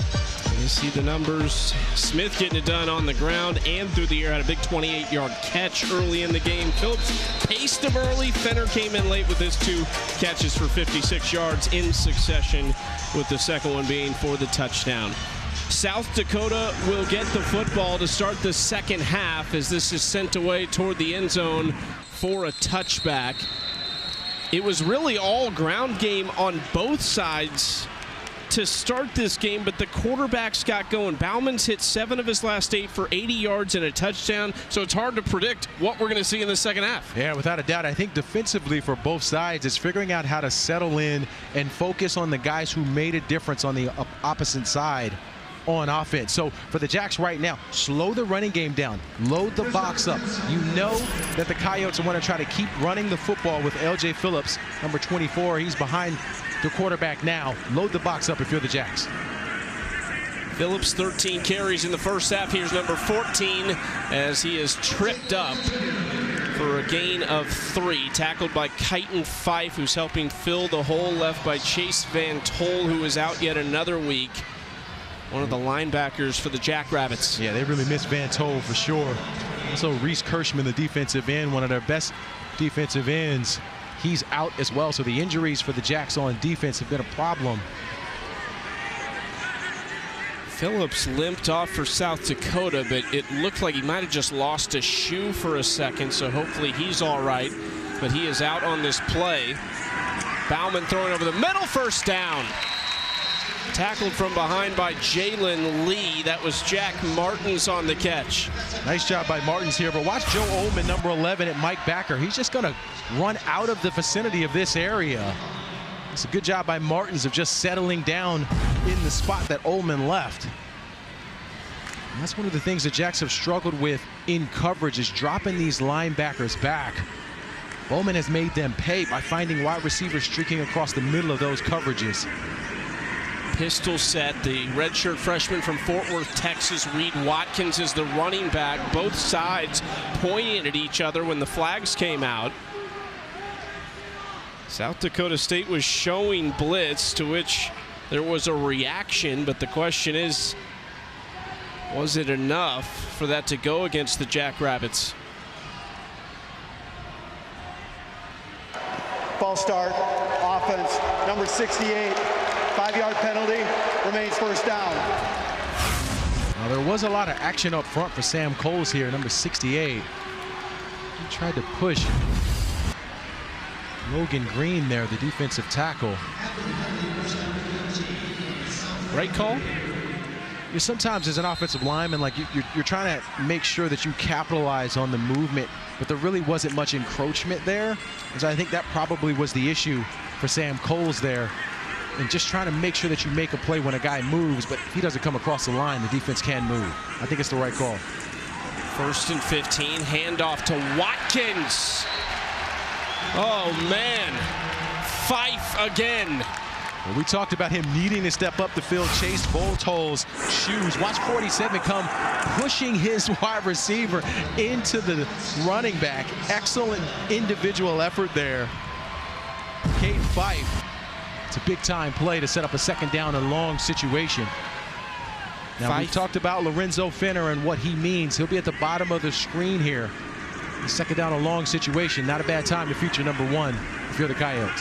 2nd and 16. Play action.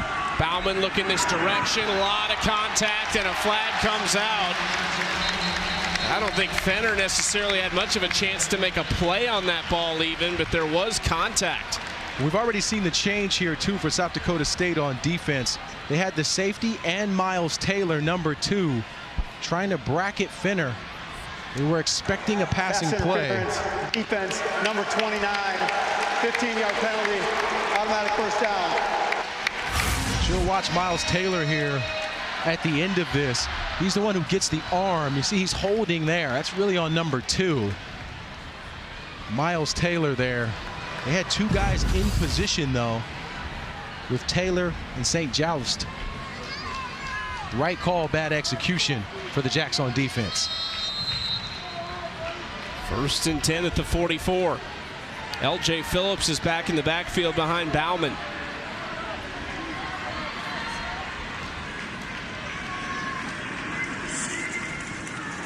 Play action. Bauman looking down the field again, and he's got his man. Bowes on the reception all the way to the 36-yard line on the big pickup. The success continues. Joe Ullman and Colin McShane, number 5 and number 11, when these linebackers drop into coverage, they're out of position. It's just an incredible job from Bowman finding wide receivers when you see those linebackers bail. Anytime those linebackers bail, Bowman has done an incredible job of finding guys streaking across the formation. As an experienced quarterback, picking a defense apart. Phelps in motion. Handoff Phillips up the middle. Has a decent gain on 1st down. Tackled by Ullman. Now, one of the things for the Jacks on defense we haven't really seen them do really since the 1st quarter, Chucky, is trying to figure out how to get pressure on Bowman. I think they need to stop dropping these linebackers into coverage on those plays and instead rush the progression for the quarterback. Joe Ullman, Colin McShane have done an incredible job throughout the season. When they blitz in these blitz packages, they got to dial that up on defense for the Jacks. 2nd and 6. Bauman, sideline. Another shot here for Fenner. Almost pulled it in with one hand. Aiden Dotterman in coverage, the senior from Hartford, Wisconsin. The crowd wants a pass interference here on Dotterman. Like he kind of grabbed that right shoulder a little bit at the end, but he was in position on the play. Certainly a hard one for the officials to see there. 3rd and 6. South Dakota 2 for 5 on 3rd down today, right at their season average of 40%. Zach White, the big tight end, in motion. Handoff to Phillips. They caught him off guard. Here goes Phillips, still on his feet, inside the 5. Touchdown! Unbelievable from L.J. Phillips. What a terrific run.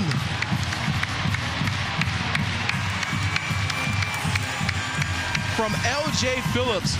I've talked about the linebackers for the Jacks. Joe Ullman, number 11.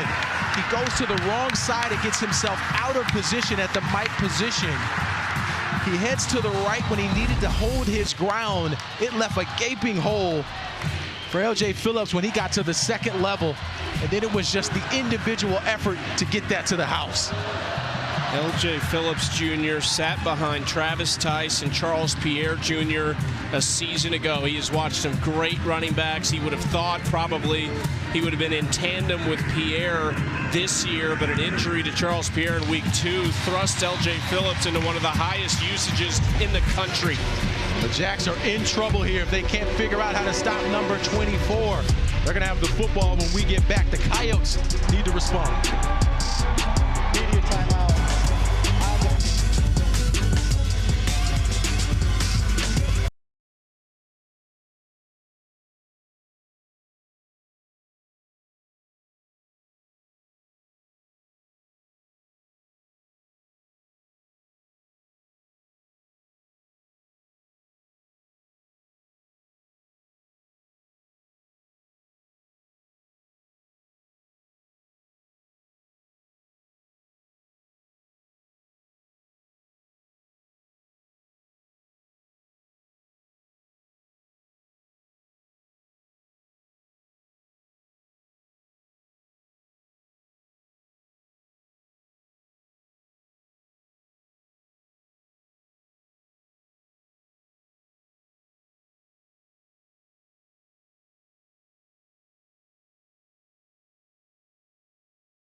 Well, the Coyotes have taken the lead in this interstate rivalry led by Phillips. Now watch Joe Ullman here. I want to stop this in the beginning, Chucky, because watch number 11. It's so critical for linebackers to ensure that they have the proper run fit. So as we roll this clip, watch where 11 goes. His job is to make sure that you at least hold the point. But because he moves his body to one side, it makes it easy for the offensive lineman to just push him out of the way. And that's really been the story for the Jacks defensively, is run fits at the linebacker position and at the safety position. You got to figure out how to hold your ground, because LJ Phillips will continue to hurt you if you don't. What is Phillips looking at on that play as that develops? So one of the things he's waiting for is he's setting up his offensive lineman to make that block. That's why it's so critical for a backer to just hold the point, just stay in your spot, force that running back to make a cut off of that versus getting pushed out of the way. Jack Smith from a yard deep in the end zone.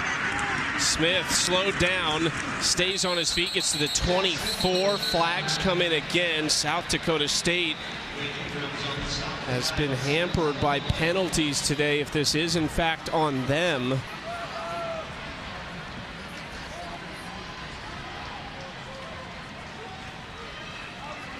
Already 7 penalties for 67 yards. We'll see if this adds to it. Return team, number 44, 10-yard penalty, first down. I think we're seeing the Jacks just like on an emotional level just overextend themselves in a lot of these plays.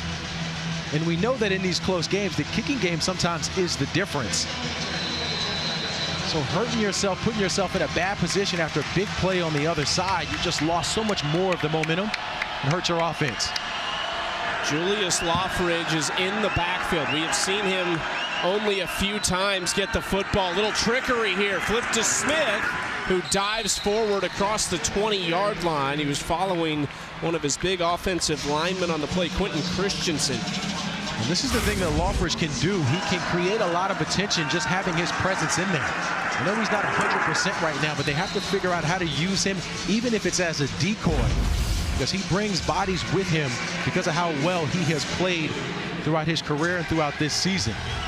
He has 3 carries for 7 yards. He had 3 carries for 5 yards last week. He only played on the opening drive, and it was a total of 8 snaps, so clearly dealing with an injury. 2nd and 3. It is Loffridge for the first time since the first quarter, and still showing powerful running to get the first down. And that's what he gives you. I'm not sure if he's not 100%, but when he has the football in his hand, maybe it's the adrenaline that's helping him compete. He still seems to be running full speed there. Good job of the left guard, William McKee, blocking on that play to give Loffridge the opportunity to pick up the first down. Loffridge told us this week when he talked to him, he said he grew up in Houston, played in New York City, said he's really enjoying the quiet, the slower pace, and the people in Brookings, South Dakota, playing his final college season there. Throwing out wide, it is caught. Looked like some miscommunication in the backfield as Graham Goring makes the catch. Mikey Munn on the stop. Yeah, it looked like Loffridge went the wrong way, at least on the fake. Maybe just a miscommunication between the quarterback. But I was impressed. We got a chance to spend some time with Julius. Impressive young guy. He talked about Adrian Peterson really being his inspiration as a runner. He's got a similar style in terms of a bruising running back, but I enjoyed spending time with him. 2nd down for Jack Henry. After a slow start throwing the ball, that final drive of the first half was 4 for 5 for 56 yards and a touchdown. This is a give to the freshman Johnson. He's going to come up a yard short of the first down. And that's where it kind of shows you it's obvious that Loffridge just is not 100%. Because in a moment like that, they took him out of the game to have a running play to bring the freshman in. He's not at full tilt, which is unfortunate for the Jacks, but sets up a 3rd down situation. Now, one of the things we saw work in the first quarter and into the 2nd quarter was Jack Henry running the football, so then giving him a chance in a QB draw. 3rd down and short in this area, not a bad place to use it.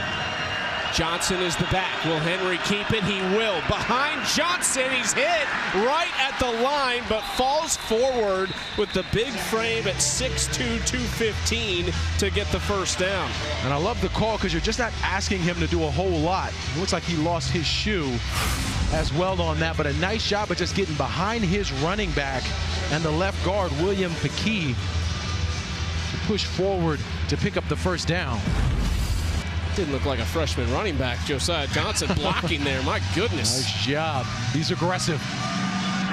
6 foot 220, true freshman from Milwaukee, Wisconsin. Had 2,300 yards, 34 touchdowns as a senior in high school. Henry throwing down the sideline out of bounds. Goring was covered tightly on the play. R.J. Stewart in coverage. I know he went to Goring there. I thought he had Coleman Kuntz, number 82, his tight end, streaking in a seam route in the middle of the defense. Was unable to get to him in his progressions. And we know Jack Smith has been outstanding. They got trips at the top of the formation there. He's the guy that's closest to the line, number 19. 2nd and 10. Johnson on the carry, going left side, tackled from behind. After a short gain, Carter Hooper, the Toronto native, on the stop. Well, this is a nice job by McGannon, number 92, the defensive tackle, of just getting upfield to cause some disruption. That's what the Coyotes are going to have to do on their defensive line, is figure out who can cause pressure. We've seen Caden Crawford have a terrific game. He's number 10 to the edge of the defense. Third down situation like this, you want your defensive line to cause pressure on the quarterback. I'm watching number 10 and number 8, Niall Dickel. They've been efficient on third down. 5 for 8 on the day. 3rd and long. They go to Johnson, strung out and drive down in the backfield. Nathan LaPerry, the Plano, Texas native, just a sophomore, came over from North Texas in the offseason. LaPerry's the one that makes a stop, but this whole defensive line did an incredible job of just getting upfield and not getting moved out of the way. Harry's the recipient of that. Nice job of getting him down, but that's a team defensive stop from that defensive line, stepping up when they needed to most. Pelham on to send this deep to Jack Martins.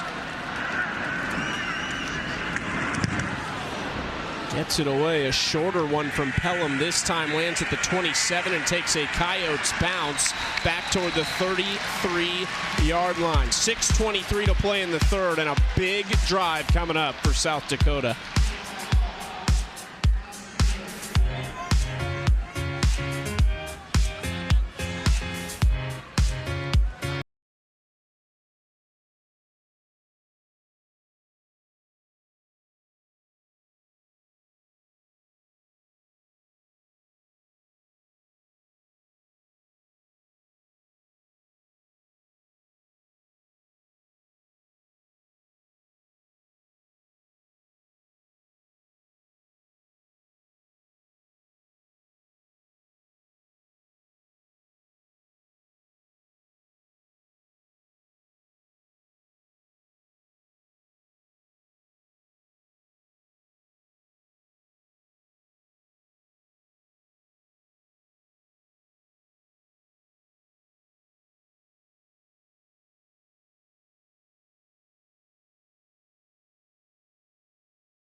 We're getting deep into the third quarter here. The Coyotes are up 24-17, largely because L.J. Phillips has been putting on a clinic, showing you the ability and the vision to be able to find these creases and get up the field. Now, when you watch these clips, Chucky, what's clear to me is this offensive line is playing lights out, but they're blocking it for 5 to 6 yards. That's really the tell. They're opening holes up so he can get 5 to 6 yards. Anything over 5 to 6 yards is on the running back, and L.J. Phillips has been outstanding when he's gotten to that second level. 129 rushing yards tonight.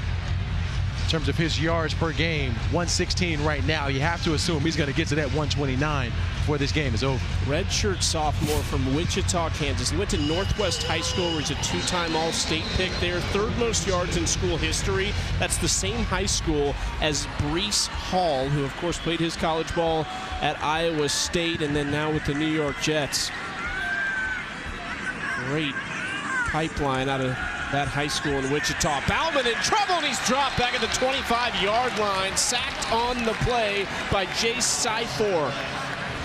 Incredible job from Syfor here, but Dawson Raperta, number 99, is also in the backfield as well. They only rushed 4, but almost all 4 of the guys are able to get to the quarterback. And that's something we did not see for the Jacks early in the game in the first and second quarter. Nice job by this defensive line of finally stepping up, causing pressure, only rushing 4. Syfor has played in just 6 games this year over the last 6 weeks. That was his second sack. Ripperta, more of the pass rusher with 4 on the season. 2nd and 17. Bauman trying to set something up short over the middle. Tackled quickly on the play is Jack Martins by Ullman, and that brings up 3rd and long. This is where they've had success for the Coyotes. Because when these linebackers, Ullman and Bryce Johnson that time, 11 and 33, both dropped into coverage. That's been the recipe of problems for the Jacks defensively. We've got a 3rd down situation here in this part of the field, Chucky. If I'm the Jacks on defense, I'm trying to figure out how to bring some pressure. So look for number 5, Cullen McShane. They like to blitz him as well in the middle of this defense, but they've got to figure out how to rush the progression for Bauman.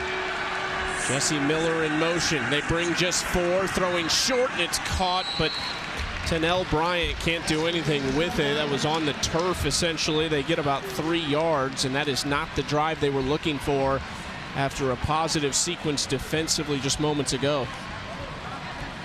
And we've seen with South Dakota, when they get away from giving the football to L.J. Phillips, things don't seem to work out for them offensively. They start to lose some productivity. Should also point out with Lorenzo Fenner, we haven't seen much of number 1 here in the second half for the Coyotes either. They got to get back to what's working and leaning on their stars on offense. High spiraling kick, great hang time, and fair caught down at the 20-yard line. So South Dakota State's defense hold. Jackrabbits get the football in just a moment.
Dr. Pepper. How about this, Darius? Indiana surviving against Penn State with that big game-winning touchdown late, and then Texas Tech, an impressive win over BYU. Yeah, lots of good football happening across the country there. Most impressed with the Hoosiers, though. What a season they're having after that season last year, getting to the playoffs. What a way to respond for that football team. 4:11 to play in the third quarter. Handoff to Lothridge, who cuts up field and gets about 5 yards on first down. Alongside Darius Walker, the former Notre Dame star, I'm Chucky Kemp. The 119th meeting between South Dakota State and South Dakota. It's been a rivalry that's kind of gone back and forth in stretches. Early on, South Dakota dominated. South Dakota State found their footing. And then again in the 80s, South Dakota handled business, but over the Division I time frame, South Dakota State has won 10 of 12 meetings. Henry throwing, it's incomplete. It was nearly picked off by Ewell. Maybe a little distraction drill for Coleman Kuntz. Yeah, but I love the call here because this pitch play has worked with them to Jack Smith, so they fake it to him this time. It's just an excellent job by Ewell at just getting back in coverage, backing himself up, and then making a play on the football. Neither team right now, Darius, taking advantage of their defensive successes on the offensive side. Not at this point. We've seen them change up how they're attacking the defenses on both offenses so far. Has not boded well for success. 3rd and 5. Henry throwing out wide. That throw was high, and Roman Tillman was waiting. Tillman out of Fort Osage High School in Independence, played high school ball with Lorenzo Fenner. But usually you see somebody get a body on the safety there to try to help the wide receiver out. It's an awful call just because you put your star wide receiver in Jack Smith in harm's way by not having a blocker in front of him on a bubble screen.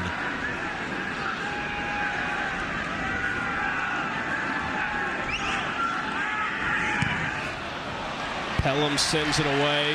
Again, great hang time on this to the 28. There are flags in the backfield.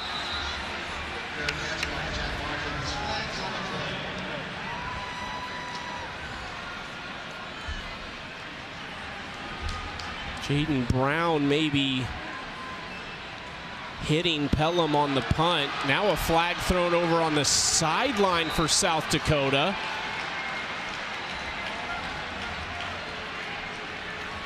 This is going to need, we're going to have to call a conference meeting here. Get the powers to be together here on this one.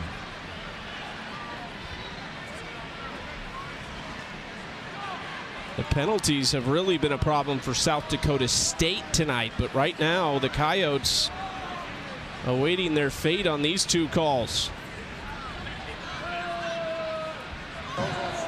There's 3 fouls on the play, 2 live ball fouls. Personal foul, roughing the kicker, return team number 29.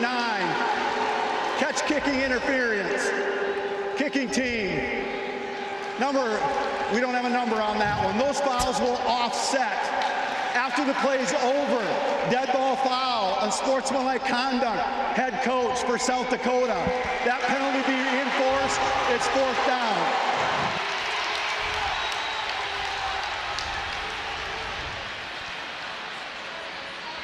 Wow, a lot going on right there. And Johansson is certainly not happy here with how things unfolded on that play.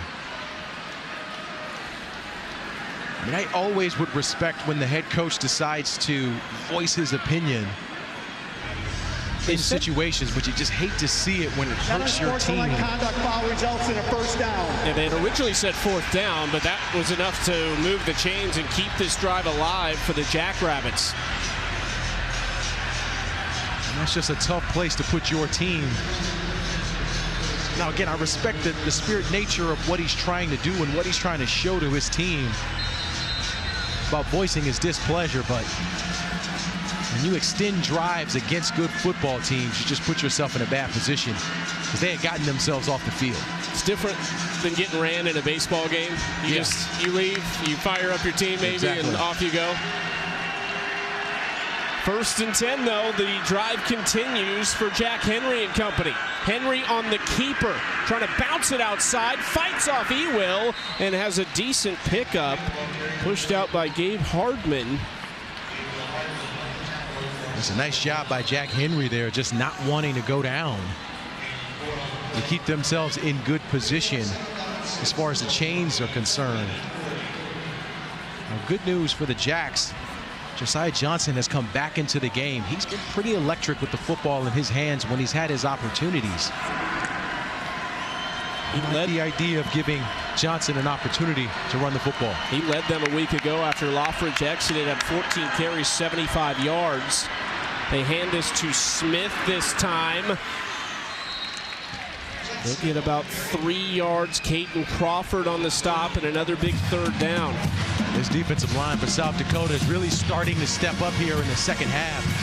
Crawford and Dixon. Newsom as well, number 52. They've been outstanding in holding the point on this defense. Now another third down situation for the Jacks. We saw when they were in this position last time, they just called the QB draw for Jack Henry. I think the Coyotes might be ready for that. So look for a change up here with Jack Smith streaking to the bottom of the screen there in a one-on-one matchup. 3rd and 3.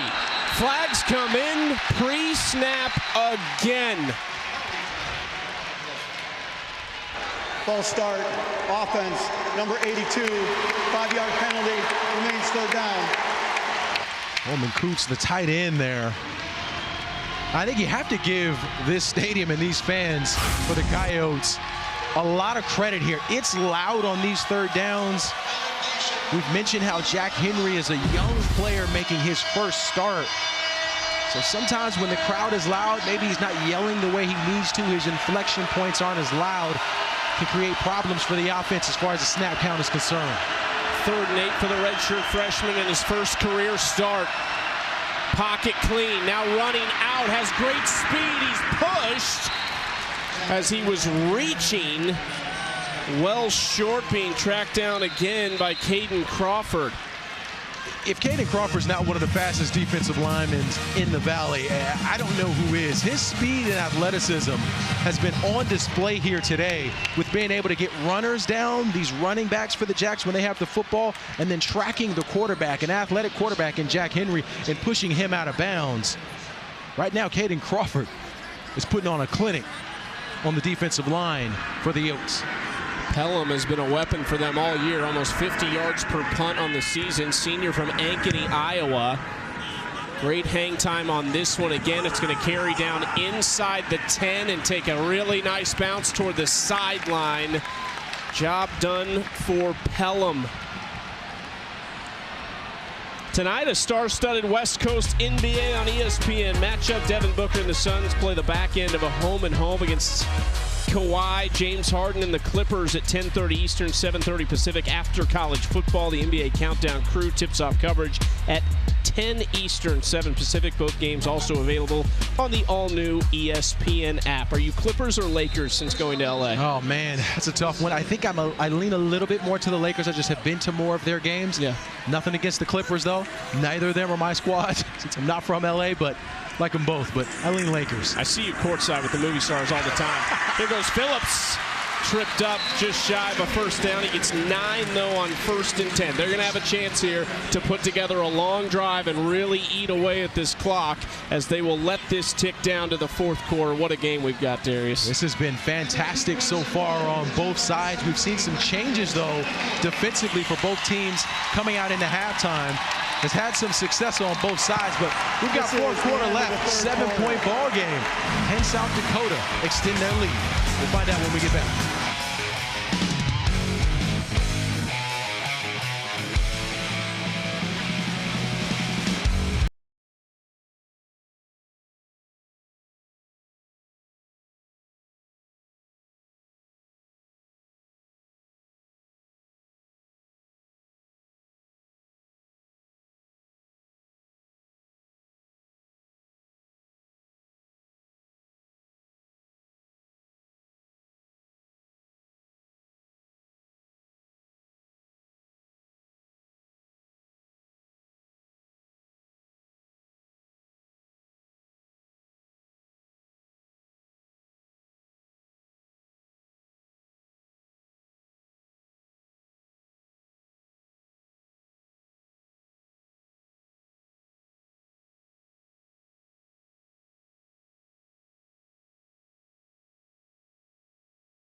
and South Dakota State. The Coyotes lead the Jackrabbits by 7.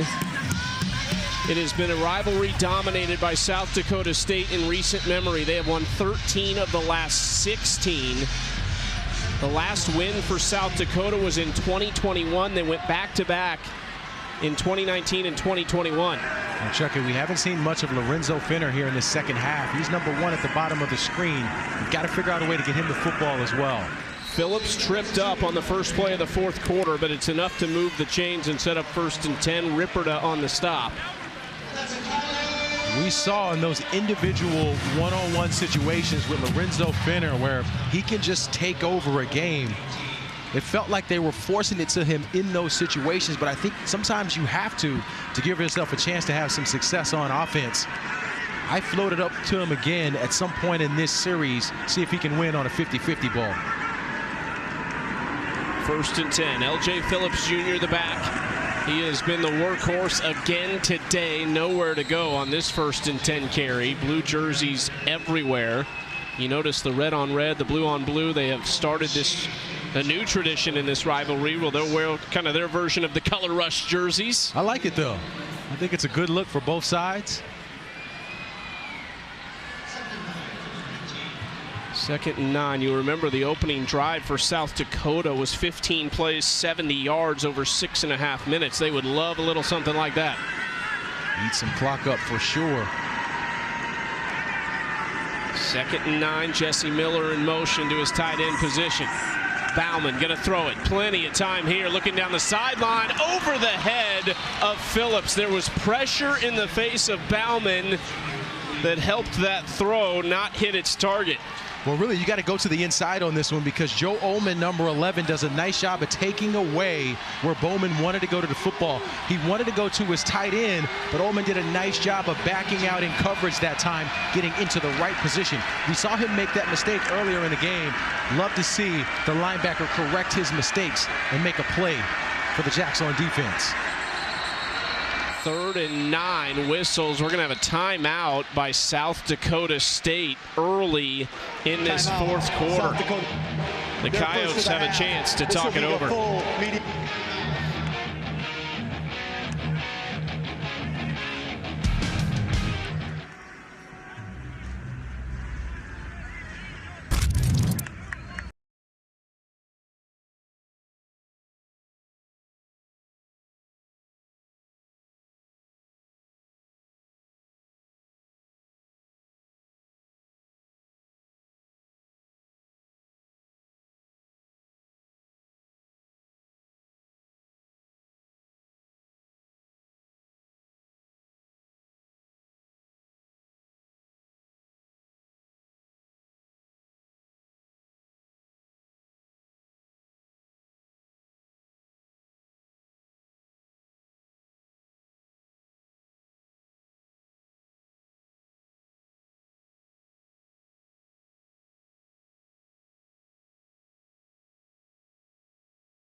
Here in the top 12 is BYU, who played at Texas Tech today. That's where College Game Day was. Oregon trying to avoid the upset at Iowa. They're currently up 5, but the Hawkeyes have the football in the red zone.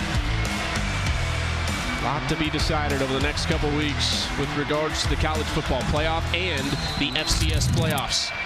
No doubt about it. Now is great football with a lot on the line all the way across the board.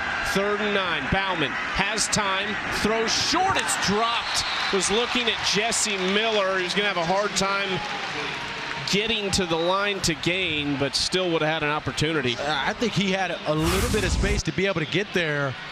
Didn't look this football in. He was wide open. I mean, the ball was a little bit hot, but that is just a drop at the end of that. As a tight end, you've got to be able to help your quarterback out in these situations. It's an unfortunate for the Coyotes.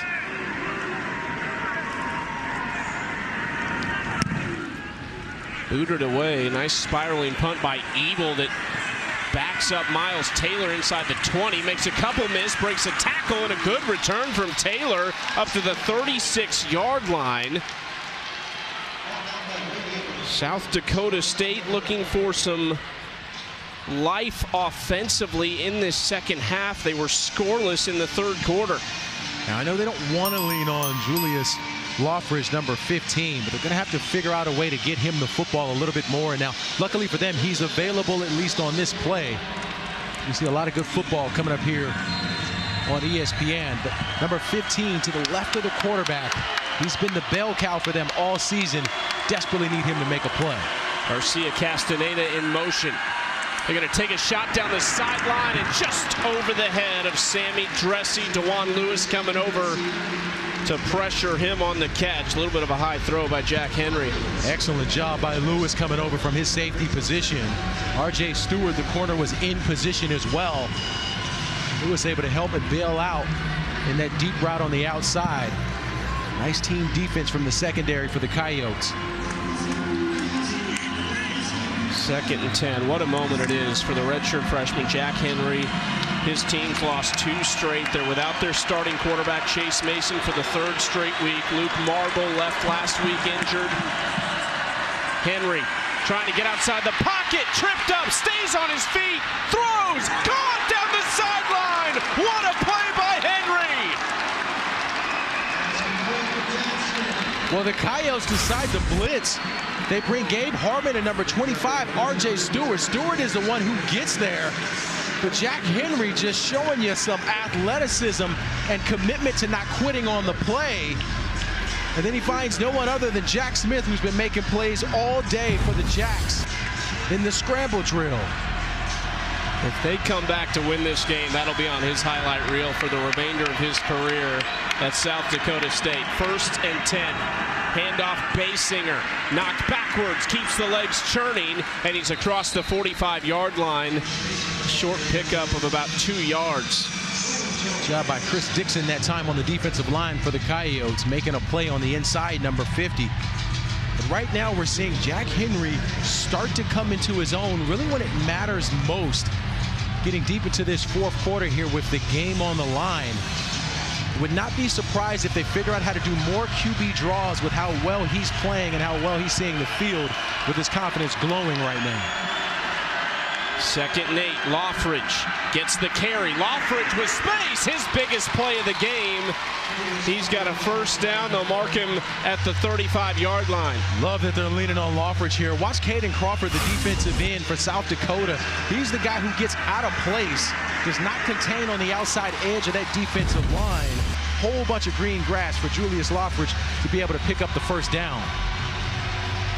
We've talked about the running lane for the Jacks on defense. Same applies for the Coyotes defensively, making sure that you're controlling your responsibility on this defensive line to not create gaps for these running backs.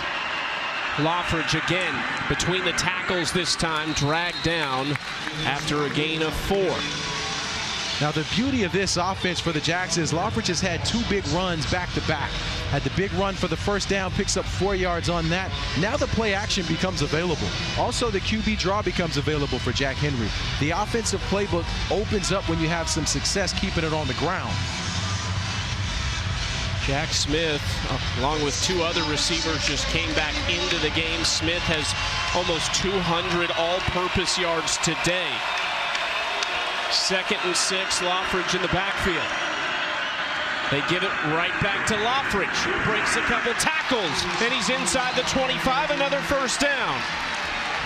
He's really seeing the field well. Watch Coleman Coops, the tight end, 82, going to come across the formation, and Loffridge is just going to set up his block. He hesitates a little bit to give himself a little bit of space to get back inside. That patience is tough to build as a running back. It's an experienced player understanding that situation and moment to know I need to hesitate, just pause just a second or two to let this develop and open up. That was the biggest impact we've seen from Julius Loffridge in the game today. Remember, he's battling a little bit of an injury over the last few weeks. Play action pass. Plenty of time for Henry. Throwing end zone, and he throws it out of bounds. There was great coverage downfield on Bullock and Goring. Yeah, that's an incredible job by both safeties in Tillman and Lewis, number 1 and number 2 for the Coyotes, making sure that nothing got behind them. Really nowhere for Jack Henry to go with the football. One of the things that we really haven't seen from the Coyotes here in the 4th quarter and part of the 3rd was blitzing Jack Henry, trying to apply pressure to the redshirt freshman. We'll see if they dial it up here in this series. Crowd into it on 2nd and 10. Henry was looking backside, throwing toward the sideline, right along the turf. There is a late flag that comes in on the far side of the field.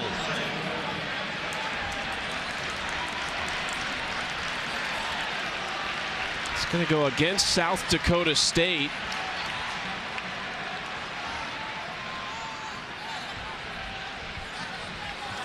Trying to figure out right now what Travis Johansson wants to do. It's an ineligible man downfield. Ineligible player downfield. Offense, number 77. 5-yard penalty, remains 2nd down. We got William Pepke here. You see 77 running downfield, almost as if he assumed that might be a tunnel screen of some sort happening. So a miscommunication between the O-line and the quarterback there. Now, if there was ever a moment for the Coyotes to be able to blitz, 2nd down and long here, it's an excellent opportunity to try to steal you one on defense. 9:45 to play. Basinger up the middle is stopped at the 25-yard line to bring up 3rd and 12. Awesome job from Gabe Hardman here from his Mike backer position to rush inside to force a 3rd down and long situation. Now, we haven't seen Alex Bullock, number 84. He's been the leading wide receiver outside of Jack Smith for the Jackrabbits. They like him on 50-50 balls. He's going to be towards the bottom of the screen in the slot position, number 84. He's got a favorable matchup against Matt Walsh, who's a linebacker. Here we go.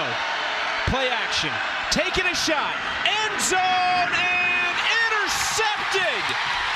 DeJuan Lewis coming over from his safety position to intercept his first pass of the season. Well, Chucky, he's one of our impact players for a reason, because he can make a difference. He had the 80-yard scoop and score last week, makes possibly the biggest defensive play of the game for the Coyotes. DeJuan Lewis crushing them right now.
DeJuan Lewis, the senior from Pearland, Texas, his first interception as a Coyote. Spent the last 2 years at Lamar, led them with 4 picks a season ago, but he's been an impact guy, especially recently. Yeah, and Defensive Player of the Week coming into today because of that 80-yard fumble recovery. And then this big play on defense to close out. Jack Henry trying to make a play on the outside to throw this football up. Lewis was just in incredible position. He made an awesome play at the end to catch that football. But we saw him and Roman Tillman, number 1. We saw both safeties play well that series in the secondary and some of those drop coverages. Nice job by Lewis of putting his team in position to try to win this football game. The question now becomes, if you're South Dakota State, can you stop L.J. Phillips in this run game? Well, I would not be opposed to shots being taken here, too, by the Coyotes deep down the field. 1st and 10 at their own 20. Bauman barking signals, pistol set, handoff Phillips going right side and driving the legs. Look at Phillips to the 25-yard line on what probably should have been a gain of 2. It ends up close to 5. I mean, this is just incredible with how many blue jerseys are on him. Look at all these blue jerseys that are on Phillips as he's moving this pile. That's not him getting pushed by any of his guys in the back. That's just one guy churning those legs, continuing to fight. I mean, that's power cleaning in the weight room, a lot of weight. That's squats, one leg lunges, all the leg work. He's not skipping leg day. 5'9", 225. Sets up 2nd and 5. They let the clock tick down to 8 before they snap it. Phillips bouncing off tacklers again before he's driven backwards. Gets 8 yards and moves the chains. No reason to put this football in anyone else's hands except L.J. Phillips. Sam Cole's number 68.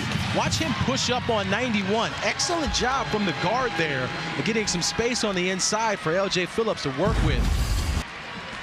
If you're the Jacks right now, you've got to figure out how to load this box up. I understand that this is a give but not break defense. They got to move these linebackers into the gaps early, condition them down so you've got 8- and 9-man box, because the Coyotes are going to continue to run this football if you don't. 1st and 10 at the 33.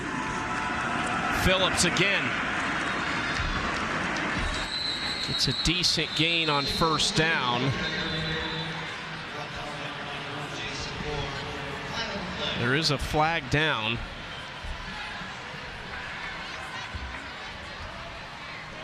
Holding, offense, number 59. 10-yard penalty from the previous spot, remains 1st down. It's the right guard, Adrian Hawkins, the lone returning starter on this offensive line. Yeah, he's a guy who has had some injuries, and throughout his career, see him working to the right side of the screen there. We're excited to have Hawkins back. One of those leaders up front. Can't make the mistake in these critical moments. 1st and 20. Phillips on the carry. Trying to find a seam. Awkwardly spun down. Jalen Lee makes the tackle. Under 7 minutes left in the game. And if you're the Coyotes here, you're certainly comfortable allowing this clock to run down. I think defensively for the Jacks, I want to see these linebackers start to move up. And Ullman and McShane, number 11 and number 5, cheat up a couple of yards. You know that the Coyotes want to keep this football on the ground. Phillips has 23 carries today. He entered the day 2nd in the country in rush attempts.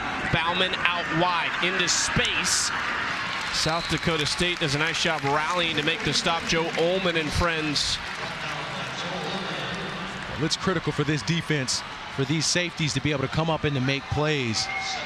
Joe St. Joust that time, number 16, missed in space, and that can't happen for South Dakota State and the Jacks defensively. They've got to figure out how to get a stop here to give themselves an opportunity to get back and tie this football game up. Now, I've been looking for pressure from the Jacks here all 2nd half. We haven't seen it. Could we see it here on a 3rd down? 3rd and 8. Bauman throwing short. Fenner makes one miss, makes another miss, and he's finally tackled. He's going to be 1.5 yards short of the 1st down.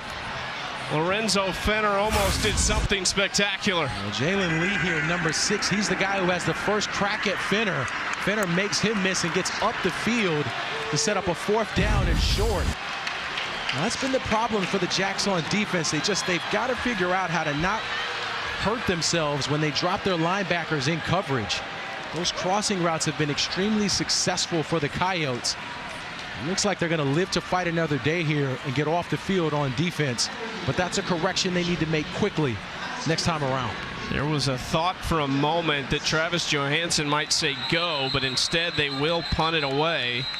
There are flags down, another pre-snap penalty. 5-yard penalty, it'll remain 4th down. The game clock will start on the snap. We've seen so many pre-snap penalties here today on both sides. They need a good one from Tyler Ebel right here with under 5 minutes to play. Miles Taylor deep to return. Averages about 10 yards per return on the season. 22 yards is his long. Stands at his own 23-yard line. Punt is away. Good hang time. Fielded at the 16. Here goes Taylor, wrapped around his head. Taylor still on his feet with blockers, and he's across the 40. Big play by Miles Taylor to set up the Jackrabbits with good field position. And I don't know how he stayed up on this play. He had an arm wrapped around his helmet. Not enough to get him down. Could that be the spark that the Jackrabbits need to tie this football game up? Media timeout. We'll see in a moment.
Mark of a quarterback making the right decision over and over and over again.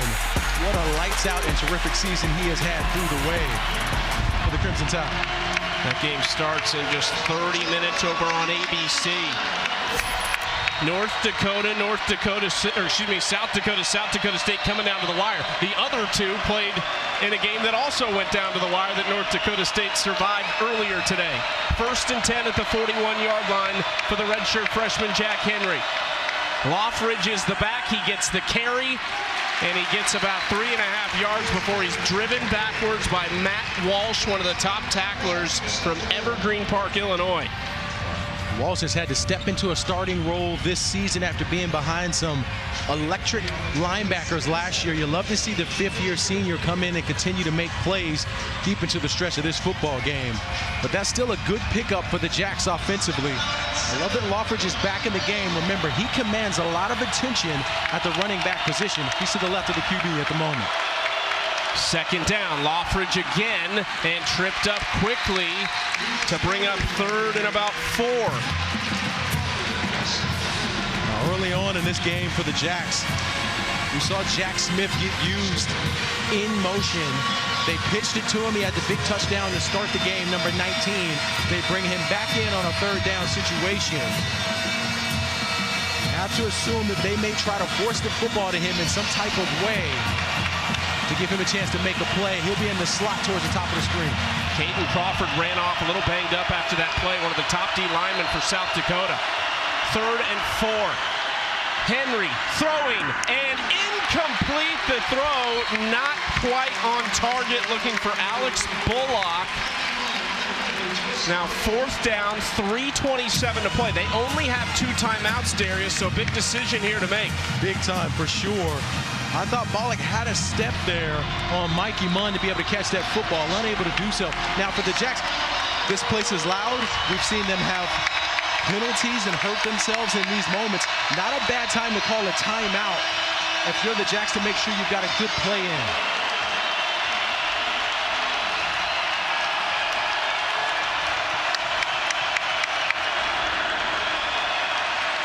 Henry throwing, incomplete. Matt Walsh was there the whole way, and it never had a chance. And the problem started with just the play design. It was only one place for Jack Henry to go to the football. Matt Walsh, one-on-one coverage against Jack Smith in the slot. He's there every step of the way. And the defense for the Coyotes with another massive stop in this 4th quarter to put their team in position to win this football game. There is time for them to get the football back, but a tough spot here with South Dakota taking over at the South Dakota State 47-yard line.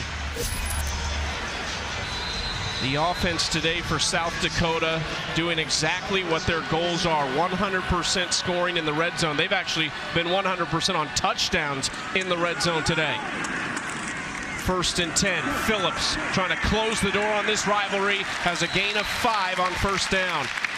And then the commitment to continue to run the football with L.J. Phillips eating more of this clock up because of his strong performance in this offensive line being dominant up front. I just think the Jacks can help themselves here by loading the box up. We haven't seen them do that.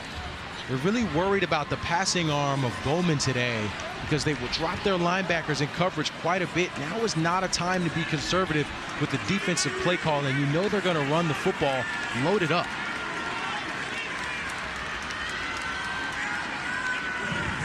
Second and 5, Phillips on the carry. 1st down, Phillips rolls over to the 36-yard line. McShane on the tackle. That's going to tick it down to the 2-minute warning, barring a timeout, which they will take to stop the clock. But Chucky, look how far back the linebackers are. 11 and 5. Ullman and McShane, they're having to run 4 or 5 yards up to try to get the running back down, and we've seen it's just not a recipe of success for the Jacks defensively. They got to bring those guys up pre-snap to ensure that there are no running lanes for L.J. Phillips. That one wrinkle, that small slight change just gives you a little bit of an advantage as a defense in slowing down the rushing attack for the Coyotes. And what a moment this would be for South Dakota. You're talking FCS playoff implications. You feel like one win either this week or next week probably would get them in. But for Travis Johansson in his first year as head coach, what a statement it could be. And they made the statement last week with a big win over a top team in North Dakota. If they can figure out how to get this one as well, they will certainly set themselves up to make a run in the playoffs. One timeout remaining for the Jackrabbits. 1st and 10 at the 36-yard line, and you got to think 24 is about to get the football. I certainly would hand it to him. 24 carries, 157 yards, 2 touchdowns. Here's number 25, and he's still running hard. Hit from behind, and again, 5 yards on 1st down. And that time defensively, the Jacks are trying to bring up the secondary to get them to the same level as the linebackers. And it creates problems defensively because when guys are having to move to spots, they can sometimes get pushed out of the way from the offensive linemen, which is what we've seen the Coyotes do, play in and play out when they're running the football. The linemen are just pushing guys to the side. Tomorrow morning on a special Salute to Service Sunday NFL Countdown before the Niners take on the Rams, an inside look at how George Kittle pays tribute to veterans. Plus, Patriots quarterback Drake May sits down with Jeff Darlington, and a special Veterans Day edition of You Got Mossed. Sunday NFL Countdown, 10 a.m. Eastern on ESPN and the all-new ESPN app.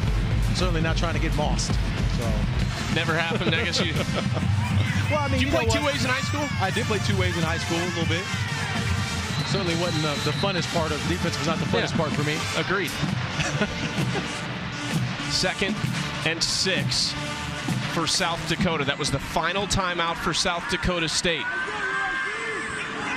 Final play before the 2-minute timeout. Phillips jumping ahead. He is close, but just shy of a 1st down. And they will run the clock down to the 2-minute timeout and have a 3rd and 1 on the other side.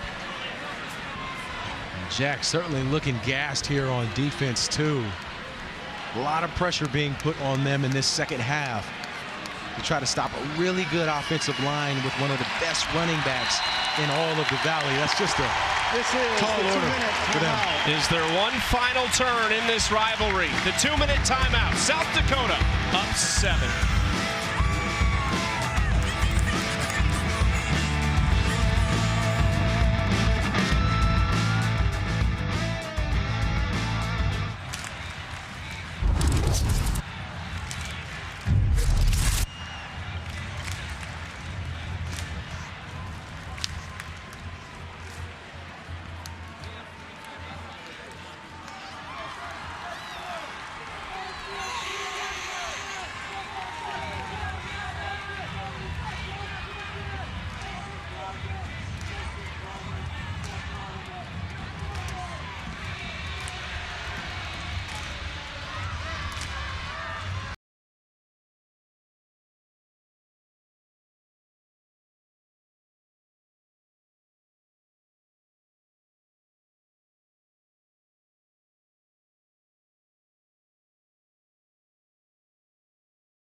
because it's really hard to do. He's seen teammates leave and go elsewhere to make more money on the NIL marketplace. He has decided not to do that.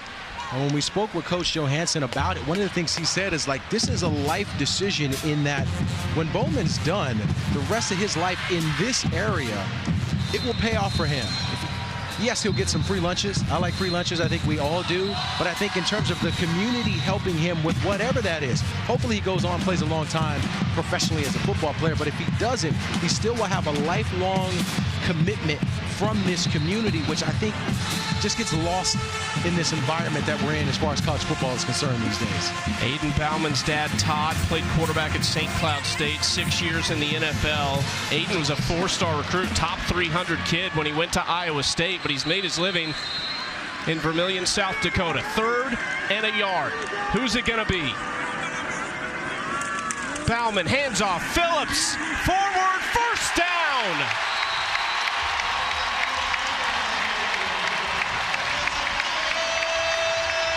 South Dakota fans on their feet.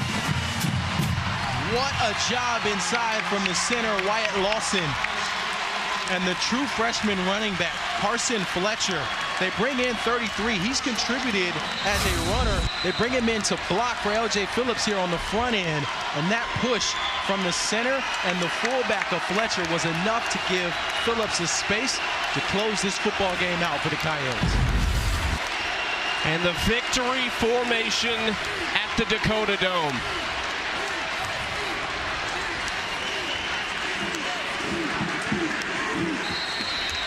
How sweet a feeling for Aiden Bauman and this football team who started the season 0-2. There were some serious questions.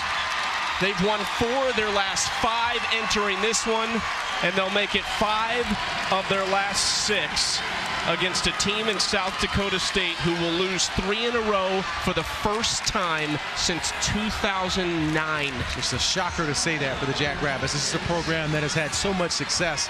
They are not used to losing in this fashion in these football games, but you can't take anything away from South Dakota and their performance today. The game plan was solid. They committed to the run. They kept that going, played solid defense as well. This is a team win for a football team that, as we talked about with playoff implications, sometimes the best teams is all about just playing your best football when it matters most. And so when you get towards the end of these seasons, rolling into the playoff, so much momentum right now for South Dakota. I think it's going to help propel them. The last snap of the game. South Dakota is going to do it. 24-17. They knock off South Dakota State in a statement win for first-year head coach Travis Johansson.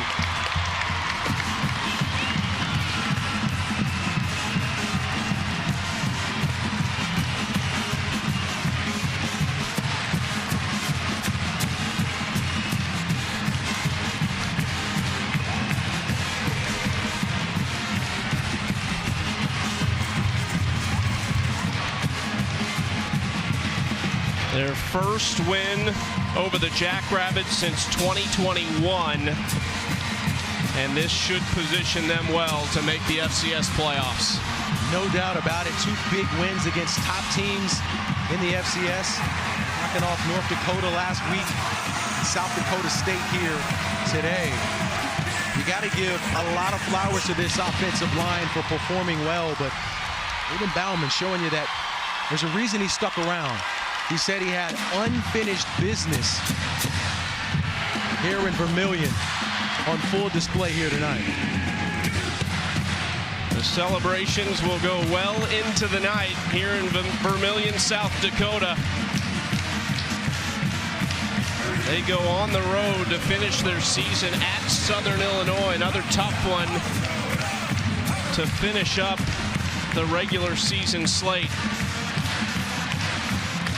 They improve to 7-4, though, 5-2 in the Missouri Valley Football Conference. The rivalries in this league delivered today. North Dakota State just surviving against North Dakota earlier today.